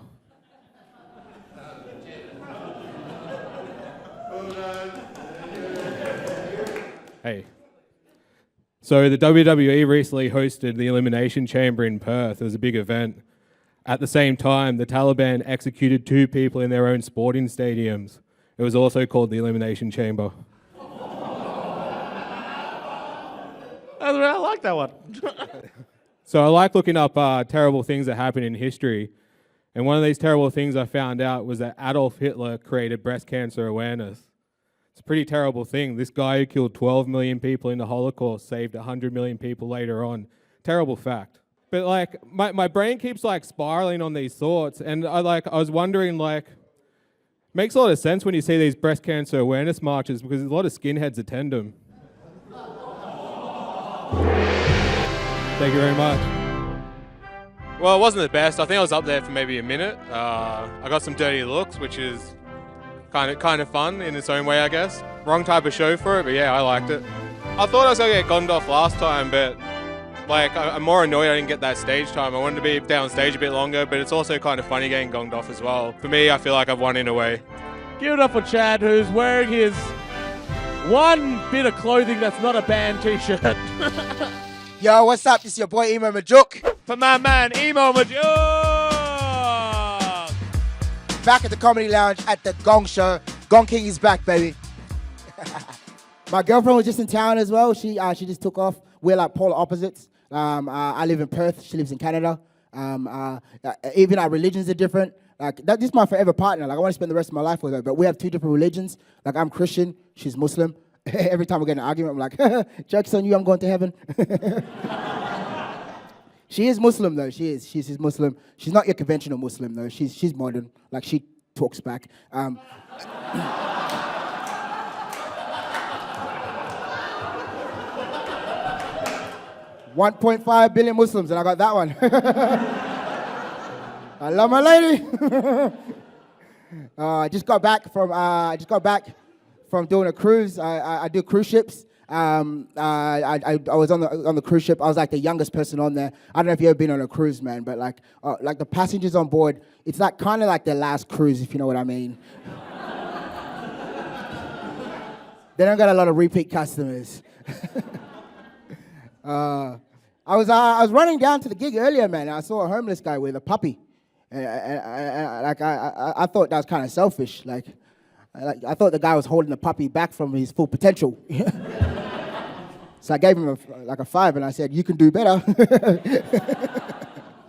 This is cool, man. It's good to be back home, man. I was in Sydney yesterday, and man, Sydney has got the meanest people in Australia, man. Like, would you agree on that? Yeah, man. I was in King's Cross, and there was a guy trying to reverse a van, but he was blocking traffic, and everyone was heckling him. Like the guys were like, "Get off the fucking road, you wanker!" Even the women were getting in on it. "You drive like a lady." I felt bad, man. So I was like, "Let me go help this Asian fella out."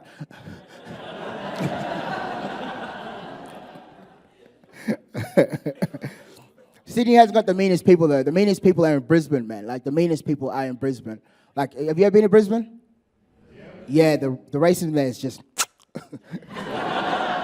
None of that weak shit we got here in WA. "Oh, we don't see colour." No, people in Brisbane will tell it to you like it is. You can be like, "Hey, how's the weather?" "Don't trust them black cunts." Yeah, well, I thought the performance was great. I've been up on the cruise ships, so I just got back from New Zealand last night at midnight. So yeah, I'm home for another 5 days. I take off on Tuesday for another cruise ship. The hustle never stops, man. Like, I got in last night. I'm already out here performing. I could have been spending this with my family, but yeah, you got to keep on working. So let's make some noise. Let's go crazy for Tom Bartlett. Good luck gonging him off, the dickheads. Fucking hell, they won't do it, will they? I'm Tom and I'm doing comedy here. What's the best thing about being in a wheelchair? Teasing the fuck out of you. Because you can't. I run you over and you can't do anything about it. That's always good. How do people in wheelchairs have sex? Let me think about that. I don't fucking know.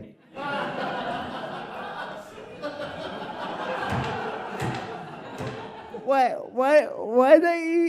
don't you guys show me?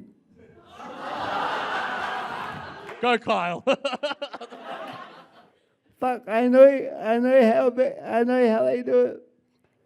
It's like this.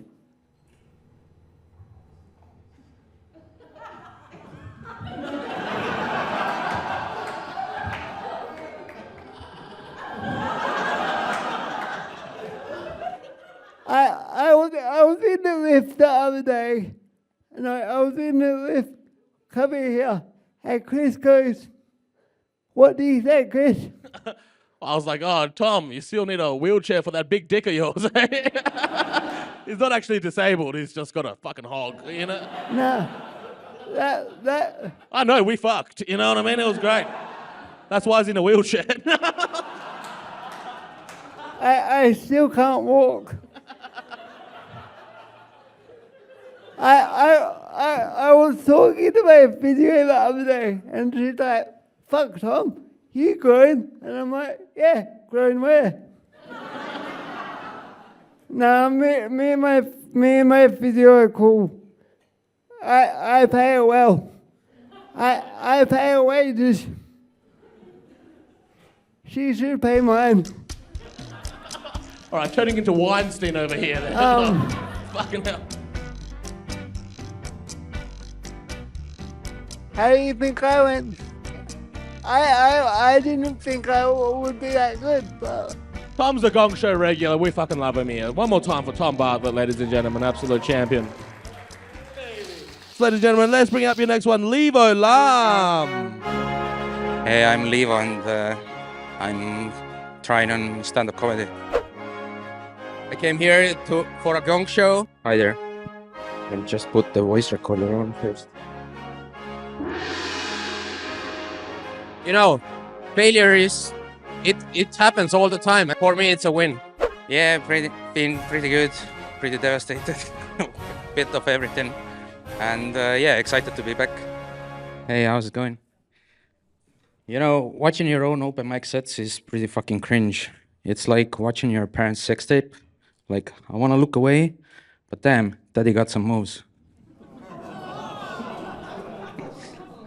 You don't know his dad, all right? He might have the moves. When I used to sell Coke, people told that the quality was shit. And then I said, how the fuck is it my fault that the Coke was already cut before I cut it again? I mean, it's so hurtful because he wrote them down. Yeah, last drug joke. Isn't it funny that drug dealers get tougher sentences than rapists? My friend did 15 years and I only got 6. Okay. I think it went better than last time, so I kind of fulfilled my my goal, but still a little bit off the real goal, which is to not get gonged, you know. Yeah, for sure. Yeah, it's a great club. It's a great event, and I love the concept. My name is Tahar, and I'm from Estonia. Ladies and gentlemen, make some noise for your next act. Tahar Bughalmi. I'm gonna do stand-up. Have I ever performed in the Gong Show? No, this first time. I'm gonna put I think one of my strongest stuff up front, and then the shittier stuff back in the end. Let's just say, you know. This is not scary at all. They say you are what you eat. Is that why most gay guys are a bunch of dicks? It's a good one. Classic, but I don't You fucking know. You get it. The 5-second rule with food. Does it also apply to people with Parkinson's? Or maybe cerebral palsy? Yeah, if Parkinson's doesn't work, cerebral palsy will get him. Yeah, exactly. I find it quite funny. I don't know if you are, but isn't it funny that the word Jew is in jewelry? Please tell me there's more to that joke. Yeah. So, where I come from, gay adoption is super frowned upon, and I don't really know why. Because I think most like gay people could do a lot better job than black people.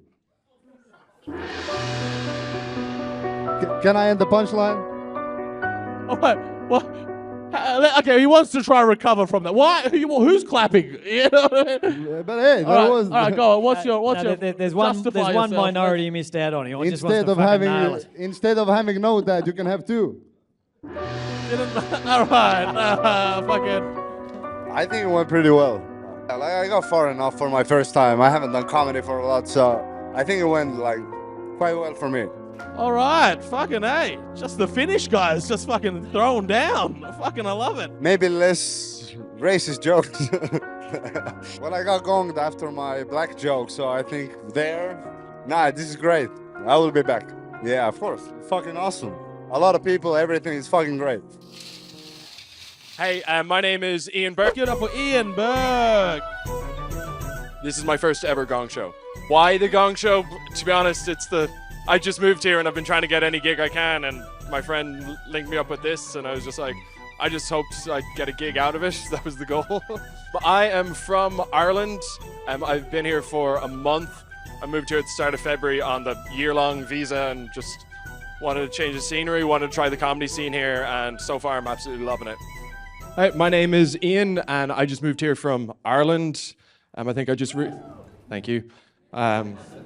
I think I just really needed a change, because I've been having a really rough year as of late. And the last year, I actually started seeing a therapist after a friend recommended it to me.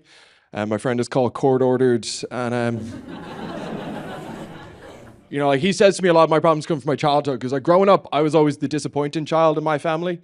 I was a disappointment to my parents from the day that I was born, because as you can probably guess, I was born a boy, And my parents just had their hearts set on me being a miscarriage, and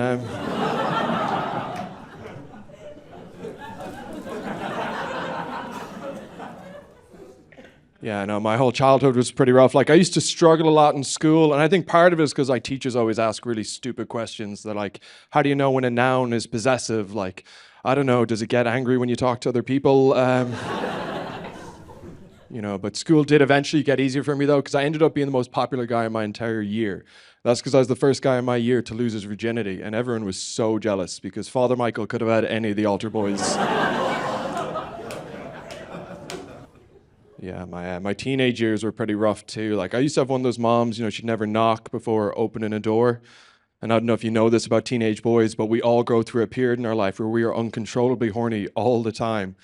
For most guys, it's for the ages of 13 till when we die. And so there's multiple times when I was younger where I'd have been caught in the act, so to speak, and it'd be the same thing every time. The door would swing open, and my mom, she'd be standing there, she'd be like, "Ian, get out of the car, the neighbors can see you."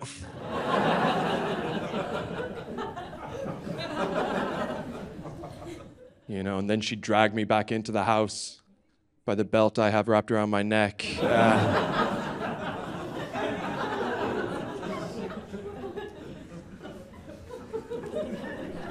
Mothers, am I right? I mean, you can't come with them.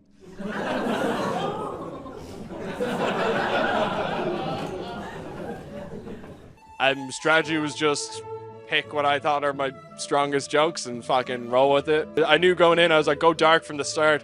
You're either going to get gonged off instantly or they're going to love you. And they loved it. Honestly, just thanks for having me. This is a great club and I had a great time. Thank you. Give it up for fucking Ian Burke. I like it because he was just good looking enough not to be creepy. You know what I mean? My name's Jack Smith and I'm doing my first Gong Show. Give it up for Jack Smith. Oh, can I swear? Is that cool? Why the Gong Show? Mainly just needed a spot, to be honest. I don't know, I think you gotta just sort of feel it. If you're not getting nervous before you get up, it means you don't care. But I'm pretty hungover today, so we'll see how we go.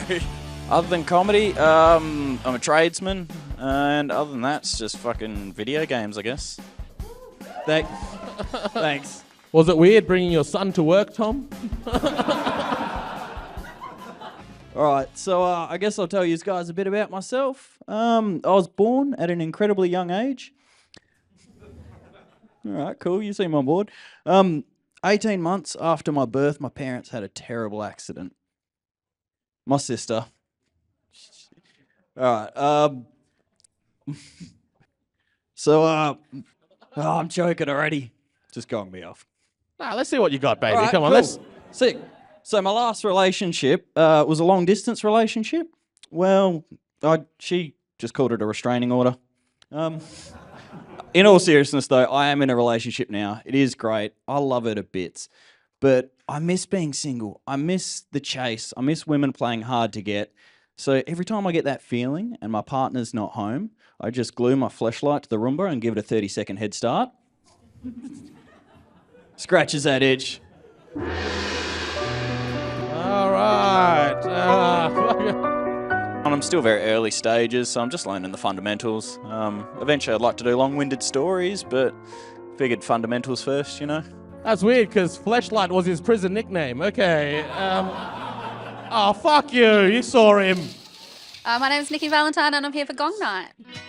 Why the Gong Show? Look, historically I eat shit here, but I need to practice for an upcoming gig, so I'm here. I've been gigging a lot recently, so I'm doing a duo show with another comedian, Gill. She's here. She's the Gong Queen. She's killing it at Gong always. I draw very much on my own experiences, so a lot of mum stuff, dating, divorce, all of that. And my style is probably a little bit on the dark side, but I try and still keep it fun. But yeah. I've got little kids. Little kids are cooked. They're crazy. No one prepares you for the fact that when you have kids, it's like having little housemates on crack. Missing all their teeth, melting down, not sleeping at night. It's fucked. It's not all bad though. My middle child, he's my little mummy's boy. He's so sweet. We were at a family gathering the other day and all the kids were running around in the backyard naked under the sprinkler because it was like 40 degrees. And we could hear him laughing, but not just any laugh. It was this pure, deep, infectious belly laugh that can only come from a child, and my heart just filled with pride. And we went to go see what he was laughing at, and there he was, my sweet, sweet boy, laid back in all his glory, while my friend's fluffy little Pomeranian was licking his nuts. That was a lot to take in. And now he's asking for a puppy for his birthday. My kids have a stepmom. She's great. We actually get along really well, which is not that common for the ex-wife and the new partner to get along, but we do. And my little girl, she said to me recently, she said, I've got 2 mummies. And I was like, oh, that's so beautiful. I'm really proud of us and grateful that we've been able to give our children that kind of environment where she can say that. And then the other day, we dropped the kids off to their house, and my little girl came running back to me, and she clung onto my leg, and she said, I want my real mummy. And I was like, fucking yes! Take that, you fucking bitch! Home-wrecking whore! Whose vagina? This vagina. Hear that? Fake mum. I'm the real mum, you're the fake mum. Anyway, we're really good friends. She doesn't know about that joke yet. So I am divorced. It's great, highly recommend. I was married to a bikie. Oopsie. I was married to a coffin cheater and got cheated on. Should have seen that one coming. It's okay, he never saw me come either. I love that joke, but I don't think he's going to like it. If I go missing, I'll be looking down over my dead body going, wow, he finally finished me off. I did good. I didn't eat shit this time, so I got through, so that's nice. I have been playing around with my set, trying to... Sometimes some of my jokes are a little bit dark and it's too much too soon, so I started off a little bit softer and maybe that helped. Definitely coming back. I'm just happy I didn't eat shit, so... My name's Steve Hogden, and I'm here to compete in the Gong Show. Bring on Steve Hogden! No, the Gong Show is the highest form of sadomasochism that a Perth comedian can participate in with their clothes on. If I win the 350 tonight, what am I going to do with it? Not tell my children that I've just won it because they'll want to spend it on Lego. But that's maybe not a bad thing either. Who knows? So anyway, I live in Scarborough. Anyone else from up that way? Anyone? No? Fuck no. Yeah, like I'm getting to that. Don't you worry, I'm getting to that. So Scarborough is the epicentre of fucking weird in Perth. I don't know if you know this or not. And on my street is where it all happens. I live like right next to the chicken tree. And I don't know if the chicken is cooked in that place, but the customers fucking are. And down the road from me, I've got some collectors on my street, right? You know, collectors, I mean people that go out on the piss and steal shit. Sir, you look like you go out on the piss and take stuff home, arrive home with stuff you don't want. You ever collected anything? Yeah, like for me, it was my ex-wife. Anyone collectors? Anyone go out on the piss and steal something, come home? Yeah, what do we got? What do you steal? Red rooster sign. That's pretty good. Let's respect it. It's not too bad. No, that's all amateur hour, right? Like my neighbours, when they go out on the piss, they steal shit all the time. And how much shit they've got in their front yard determines how big a night they've had. Like they'll steal politician signs, witches' hats. But a couple of weeks ago, they came home absolutely shit-faced, and when they woke up the next morning, there was a Transperth bus parked in their driveway. A Transperth bus. I kid you not, this is a true story. Now, you know you've had a big night, right? You know you've gone out and got shit-faced when you're too drunk to drive, so you take the bus home. Oh, that was good. I had a good set. It was a very young crowd. I'm clearly not. So relatability is always important in comedy, and talking or telling jokes about being a father when there are zero parents in the audience means that you've got to work a little bit harder to just generate that relatability. But it was good. There is always next time. And yeah, I keep coming back to hone the craft and try new things and try different stuff. And tonight was fun. That's crazy. For someone who's asking people if they've stolen stuff, you look awfully like a fucking cop. You know what I mean? He does look like every second contestant on the block, don't you reckon? Just a fucking... This will keep my marriage together. Okay, All right, so my name's Jack Smith, and I'm just here saying some dirty jokes. Give it up for Jack Smith. My name's Jack Smith, and I'm doing my first Gong Show. Oh, I'm joking already. Just gong me off. Let's see what you got, baby. All right, Come on, cool. Sick. So my last relationship was a long-distance relationship. Well, she just called it a restraining order. All right. Fuck it. And I'm still very early stages, so I'm just learning the fundamentals. Oh, yeah. Last time was very daunting. Oh, can I actually say about other clubs, or? Yeah. Yeah, so straight after last time, I went to the and had a pretty good gig there, so that definitely helped my ego a bit because I needed a little win after getting gonged off in 30 seconds, so that was good. Yeah, I've only been doing it like 5 months or so, and I said to myself I'd give myself at least 5 to 6 months before I did the gong, because I know it can be a bit harrowing, so... Yeah. All right, how we doing, guys? All right, is there any mums in the house? Come on, mums, make some noise. All right, so every one of those women that just wooed has been cream pied before. I'm just getting a feel for the temperature of the room.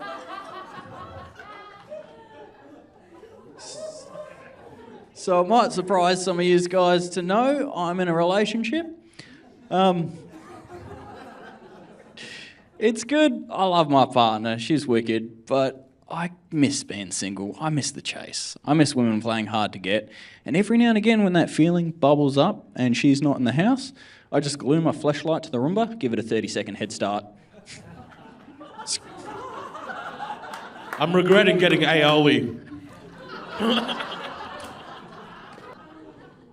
It scratches that itch, but it pisses off my housemates. Oh! Speaking of my housemates, the other day I heard them having sex, and I was like, oh, damn, this is pretty hot. And then it dawned on me, I moved back home with my parents. Yeah, I'm going to admit that was not my proudest wank. In case it's not obvious, comedy is not my source of income. I've started stealing off blind people. I mean, I get taken to the cop shop a lot, but I'm yet to be identified. So... The old fellow was like, yeah, it's pretty good. What was your name, mate? Oh shit, I'm not even going to try and pronounce that. I feel like you're his second son.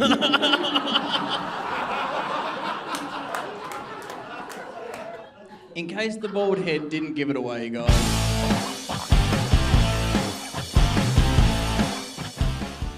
How did I think I went? I think I went pretty well. Definitely a lot better than last time, so I'm feeling pretty damn happy about that. I didn't freeze up when I saw that first bloody plate go up, so that helped. Oh, had a couple of drinks beforehand, that sort of helped. Ended up thinking to myself, like, either way, it doesn't really matter what happens, so that definitely helps. Yeah, I'm feeling pretty damn happy just to get through and sort of be amongst all the people that have, so yeah, it's pretty cool. Fucking give it up for Jack Smith, ladies and gentlemen. That sounds like a fucking fake name, doesn't it? Jack Smith. Yeah, if you want to see him next, you can see him on Crime Stoppers. Okay, moving on. My name is Wyatt Nixon, and I came here to see the cameraman. He's fit. Get up for Wyatt Nixon. Hey, Connor. I crashed my vehicle the other day, so I've been catching a lot of buses and trains and bike rides. Yeah, it sucks, and it was my fault too, so no insurance, a lot of money. But, you know, lots of opportunity to sit on trains, so that's great. Tonight, just tell jokes and hopefully they go really well. If they don't, I'll go home and have a wank, so it's all good that ends well. Thank you. Yeah, how we doing? Make some noise. It's good to be here. Fuck yeah. I did used to have a girlfriend, but she was real kinky, hey. Like one time she asked to try missionary sex. The only missionary I knew was the one at church. So I read her the Bible and fucked her little brother up. Nope. Yeah. All right, we found your level as a fucking audience, haven't we? Apparently not the right move. No, she dumped me. Said she wanted to try sleeping with some ladies, which was confusing. Thought I looked like a fucking lesbian. No, apparently not, man. Actually, after that breakup, I jumped on Tinder, you know, and I actually ended up matching that night with a gay couple. Real gay couple. They messaged me asking to be the third in the relationship. And, I mean, I'm only telling you guys this because they're sitting in the fucking front row tonight. Hey, guys. Hey, boys. I'm keen, eh? Yeah, you are. No, that's good. The dating apps are terrible, I reckon. But I feel like there's no other options. Like, my mate invited me to one of those running clubs the other day. I can't even get a match on Bumble. I don't think an asthma attack's going to help, man. What are we doing here? And there's health freaks out at 4 a.m. Oh, it's good to be healthy. I'm not here because I want to be healthy. I'm here because I'm fucking lonely, man. What are we talking about? No. Yeah, thanks, babe. No, life has been getting better. I actually got prescribed with medical marijuana recently, which I'm pretty happy about, yeah. Used to buy weed from a bloke called Damo. Now my weed dealer is an Indian doctor called Sundram Gupta. Hey, best weed dealer I've ever had. Calls me up every week. Sometimes I think he's stoned. Hello, Wyatt. Dude, he asked me the other day, you having any negative side effects? I was like, yeah, can't stop eating fucking Tim Tams. Hey, wow, is that a side effect? The other day, I ate a whole packet of Tim Tams while taking a shit. It was beautiful. Magic. Yeah, surprisingly okay. Had a bit of momentum, so got through them, and yeah, it was a fun set. Got them out. A lot of spare time. A lot of spare time at work to think. My job's very boring, so I literally just sit down and think. Smoking lots of bongs out of the glass didgeridoo, and then just sitting down for a while. Yeah, I like him. He's my favourite. Very bold, very bold to do the Indian accent, and none of you fucking said anything. I gotta say, only in Perth would he not get gonged up to do the Indian accent. He did the fucking head wobble, and you guys were like, yeah, go on, young fella. We'll give you a pass, you know what I mean? I was like, none of you are even brown, and you gave him the pass. That's crazy. My name is Jamie Salt. I am a stand-up comedian, and I'm going to be doing the Gong Show. Let's give it up for Jamie Salt. I have a few speeding fines on my fridge if I win the money at the end of this tonight, so I'll be paying them off. So when I'm not doing stand-up, I work 3 days a week as a hairdresser, and then I'm also in events doing styling weddings and engagement parties and things like that. I am going to do a few new things and like kick them in the guts straight away so they know what I'm about, and then hopefully just wing the rest of it. Hello, hello. How we doing, guys? So a little bit about me, because fuck it, I've got the microphone, right? My name is Jamie, I'm a natural redhead, I'm a Pisces, I love long walks on the beach, candlelit dinners, and when men come all over my tits. I'm kidding. I prefer it all over my face. No, seriously. Stay down, stay down. Just relax, relax.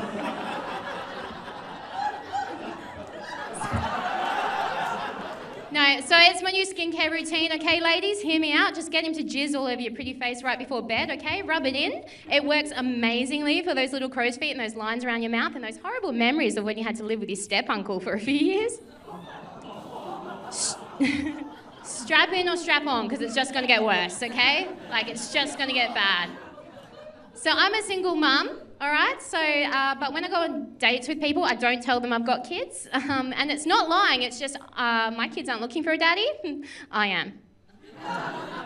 Specifically a sugar daddy, so I'm eyeing you off, mate. And when I do find him, I'm going to roll him up in some brown sugar and some cinnamon, and I will gladly lick his donut hole. Okay? Mummy is a team player, all right? Now, I've got 4 sex trophies. Or semen demons, depending on where you're from. They're beautiful, gorgeous kids. I was telling my friend the other day, like, I don't deserve my kids. I really don't. I don't deserve them at all. I deserve lots of nice things and money. It's fucking hard being a parent, okay? Let's just be honest. And it's hard because society puts this parental guilt on you all the time now. I mean, in the 90s, we didn't have that shit. We've got it now. They come home, they're full of life and energy, and they're like, Mummy, please pay attention to me. Please look at me, please. And it's just like, fuck, I should be listening to them. I should be paying attention to my precious little baby. But every time I look at them, I'm like, oh, this one. This is the one, this one. Mummy should have swallowed this one. And it's not just me, it's every mother everywhere, okay? If you've ever witnessed your mum just go completely silent during an argument with you, she's picturing a time and a place where she made a choice and now she thinks, anal doesn't seem so bad. 20 minutes of up the bum fun compared to 20 plus years of you and your bullshit, quite frankly. Just ask. This is my 3rd time. The first time I got through, I was like the 4th person up standing at the end, and I was the only girl remaining, so it was kick-ass. I felt really good. And then the second time I did not get through, I was 10 seconds on stage and then I got gonged off. So it's always very crowd-orientated. What was weird was, like, she put you off about eating the cum, and then you guys all held up plates like you're telling her to eat more, like, you know what I mean? This one's empty, you know what I mean? But yeah, fucking I feel for Jamie. I've got kids myself. My wife gave birth to my firstborn just 3 months ago, so fucking just excited to be out of the fucking house. I'll tell you what, all my friends said the same shit. That they're like, oh, is it terrifying? Are you scared? You said this to me as well. You're terrified. And I thought about it. I'm not scared of dropping my daughter. I think I've got good hands. I'm not scared of fucking her up mentally. That's just going to happen. But I am scared of that moment that's coming up soon, that moment that I'm going to have to go to Coles and buy baby formula without looking like I'm exporting it. You know what I mean? But anyway, fuck those cunts. All right, this is Tabo Chuma. Let's make some noise. Give it up for Tabo Chuma. Well, I've put something in the water supply, a relaxer, so that should start kicking in very soon. Why the Gong Show? Do you want the real answer or do you want like a high-minded answer? Well, the high-minded answer is, you know, it's a great way to meet other comedians, you know, compete for some money, you know, have a little bit of fun, you know, get some pocket change. The real answer is, I'm desperate and I need the cash now. I need it quick. Hell yeah, it's happening in bad motherfuckers. Hell yeah, man. I also want to announce that I have a white girlfriend. Thank you very much. It's what I wish for from World Vision. They gave it to me, it's fine. I love it, man. I love Australian women. I think Aussie chicks are the sexiest women on planet Earth. Sorry, I'm laughing because his girlfriend's Asian.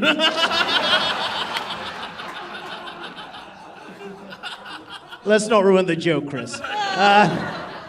No, I think the Australian female accent is the sexiest accent on planet Earth. No, you haven't heard that? No, that shit turns me on, man. Oh yeah, lick my minge, yeah. Put your budding stag in my bun, yeah. Who calls it a minge? Who says that? You, motherfucker, I was fucking you. You don't remember me? It's because it was dark. It's because it was dark. It's fine. But, Don't worry, he definitely eats ass. He eats anything. She does too, pal.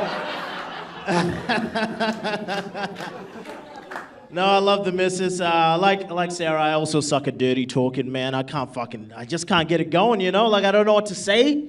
You know what I mean? Like, my girl's like, I want you to really degrade me. So I'm like, all right, okay, take that, you wheelie bin.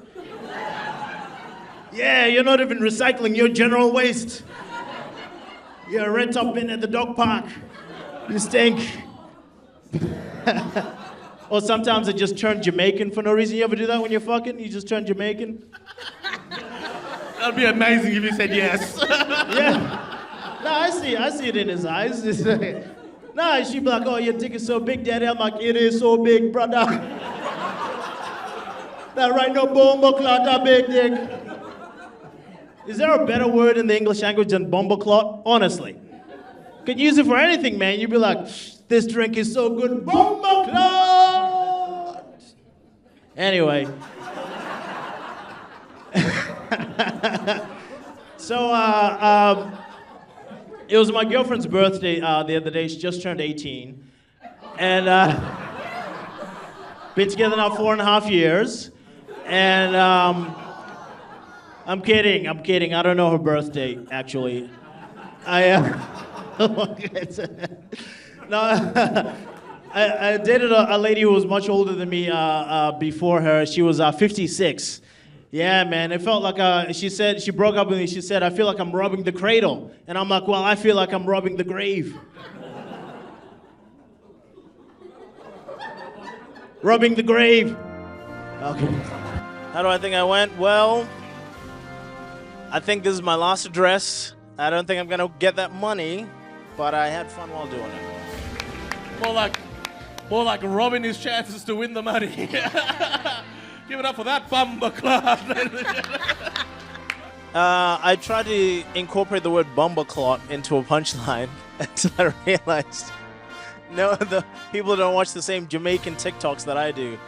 So no one has actually heard the word bumbleclot in Australia except for me. So, final words, you're doing a good job.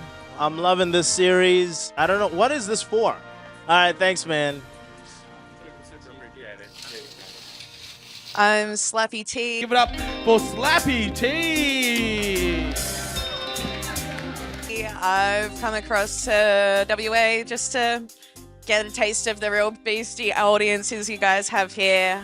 Doing comedy in a rural town is pretty limiting, so it's really exciting to have the opportunity to be at a comedy lounge instead of a shed in a pub. Other than comedy, I do a lot of music and I make a lot of art.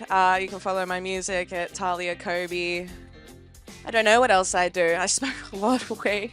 If I win a $350 tonight, I'm gonna book a flight out of WA, otherwise I'm gonna be here for a long time.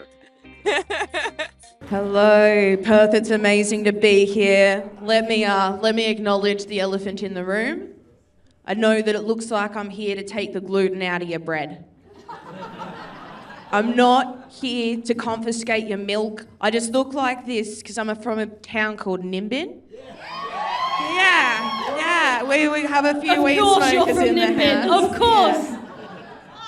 Nimbin, so weed capital of Australia, right? If, for anyone who hasn't been here, I'm looking at these shaking heads here. Nimbin is like if Blazing Swan's most feral, Frio's crackiest crackheads, and the anti-vaxxers most batshit insane all got together. They tried to build a town, except when they got together, they realized they didn't have any money. Yeah, so they just decided to grow a bunch of weed. We'll grow the weed, we'll sell the weed, we'll build a town. They did not do that. Look at me, they did not do that. They just smoked all the weed. They gave up entirely on infrastructure. They just start giving each other dumb names like Heart Song and chanting for cannabis law reform. Free the weed! Free the weed! Like weed's the new fucking Palestine. Free the weed! Free the weed! Shut the fuck up, Heart Song. My entire town's identity is drug-induced psychosis, so I've found myself fitting in quite well here in Perth. I met somebody and it was love, and I would like to sing you guys a song about how this man that I met in Northbridge. Look, I'm just glad it's not a ukulele. I'm not gonna lie. We met out the front of Metros. I was hunting for a Darrow, 'cause I was looking for good times in powdered form. He had a fat wad of cash and a bountiful stash. I thought that's the kind of lad I'm looking for. Face tats of his ex-girlfriend's name, too dumb to have read the game. That's when I knew that I had scored. I looked at his Nikes and I said, alrighty, this sesh lad's the new man that I adore. We got matching trackies, we got stoned and they snackies. He beat up anyone who looked at me. What a dream. Fuck each other's best friends, fight and then make up again. I had less chaotic boyfriends in my teens.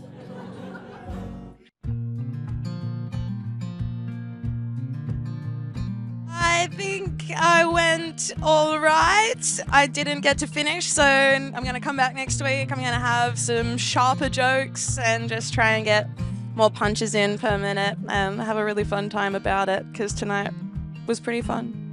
Yes, anybody watching online, I'm launching my new room in Lismore, of all places, Schrodinger's Comedian. Check it out on Facebook. It's going to be madness. No, Slappy, wait. Slappy, come finish the song.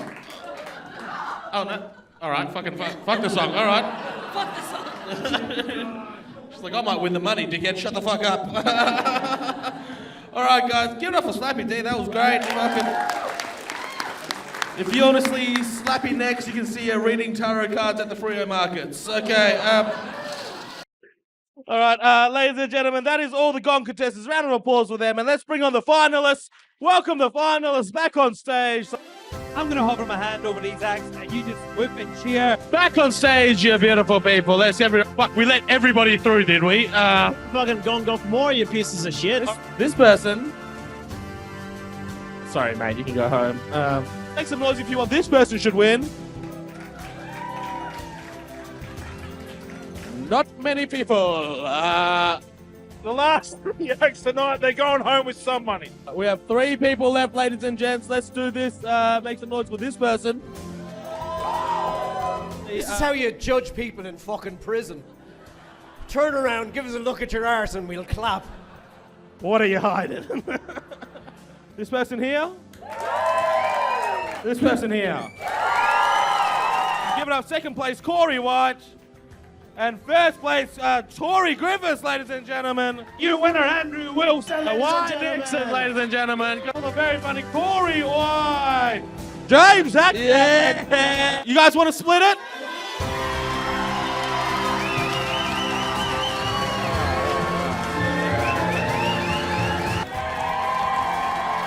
Sam the Oigas. Thank fuck Emo won, because he needs to buy the rest of his jeans. First place, ladies and gentlemen, Ian Burke! Fuck yes! And third place, give it up for Andrew!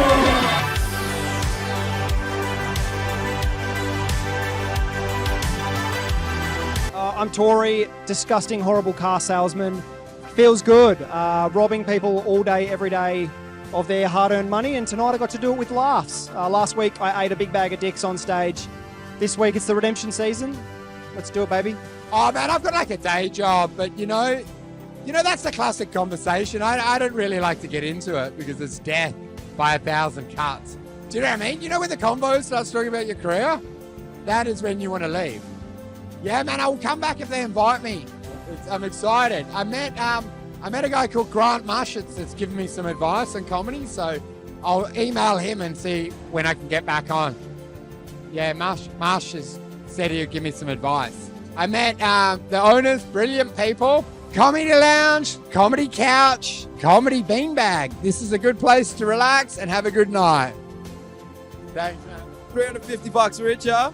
Last week I said I was going to try hooking up with Johnny. This week I'll win. I think I'm doing some right things, man. We're going to take a quick photo. I'm donating it all to Hamas. All right, it was a mistake letting him talk again. Keep watching the name White Nixon. I'll see you at the top. Well, I won the money, so what more can you say? Did well. That's me. I'm out. Cheers. Look, it's always great to win, but those crowd, they're idiots. Brian should have won, but James Hackman will just keep being James Hackman with the James Hackman money. I'm going to whack it up in the arm, just like I've promised, and yeah, you'll find me in the alleyway next week, and I'll come back and do it again. Comedy Lounge, baby. We technically won. 3 of us won, so we've split it. So I guess I'm not getting a bag. We're getting about a third of a bag this week, but it's still enough to have a good time. I was very pleased to be on the stage at the end with Rory and Andrew because I admire them both as comics. So it was lovely to split it because it was so close. But obviously I was the winner in reality. Dude, well, we had to split it all. It's like in the Olympics, you know, when they split that medal and it's sort of like unresolved. So I don't know. Maybe I have to hit one of them with my car. I want a victory. Great. I feel the life of a champion. It's fun. There is a lot of hard times in comedy, and then there is this little bits of validation, you know. See comedy, support funny people, and just be a nice person. Yeah, that's the first money I've made since I got here, so really needed that. I did not. There was no money involved. It's got to be between me and Delby. I bought it home, so yeah. Shout out to Delby as well. He did real well. Yeah, just keep coming out to Comedy Lounge to support live comedy, because without you, the audience, this is not possible. So thank you very much.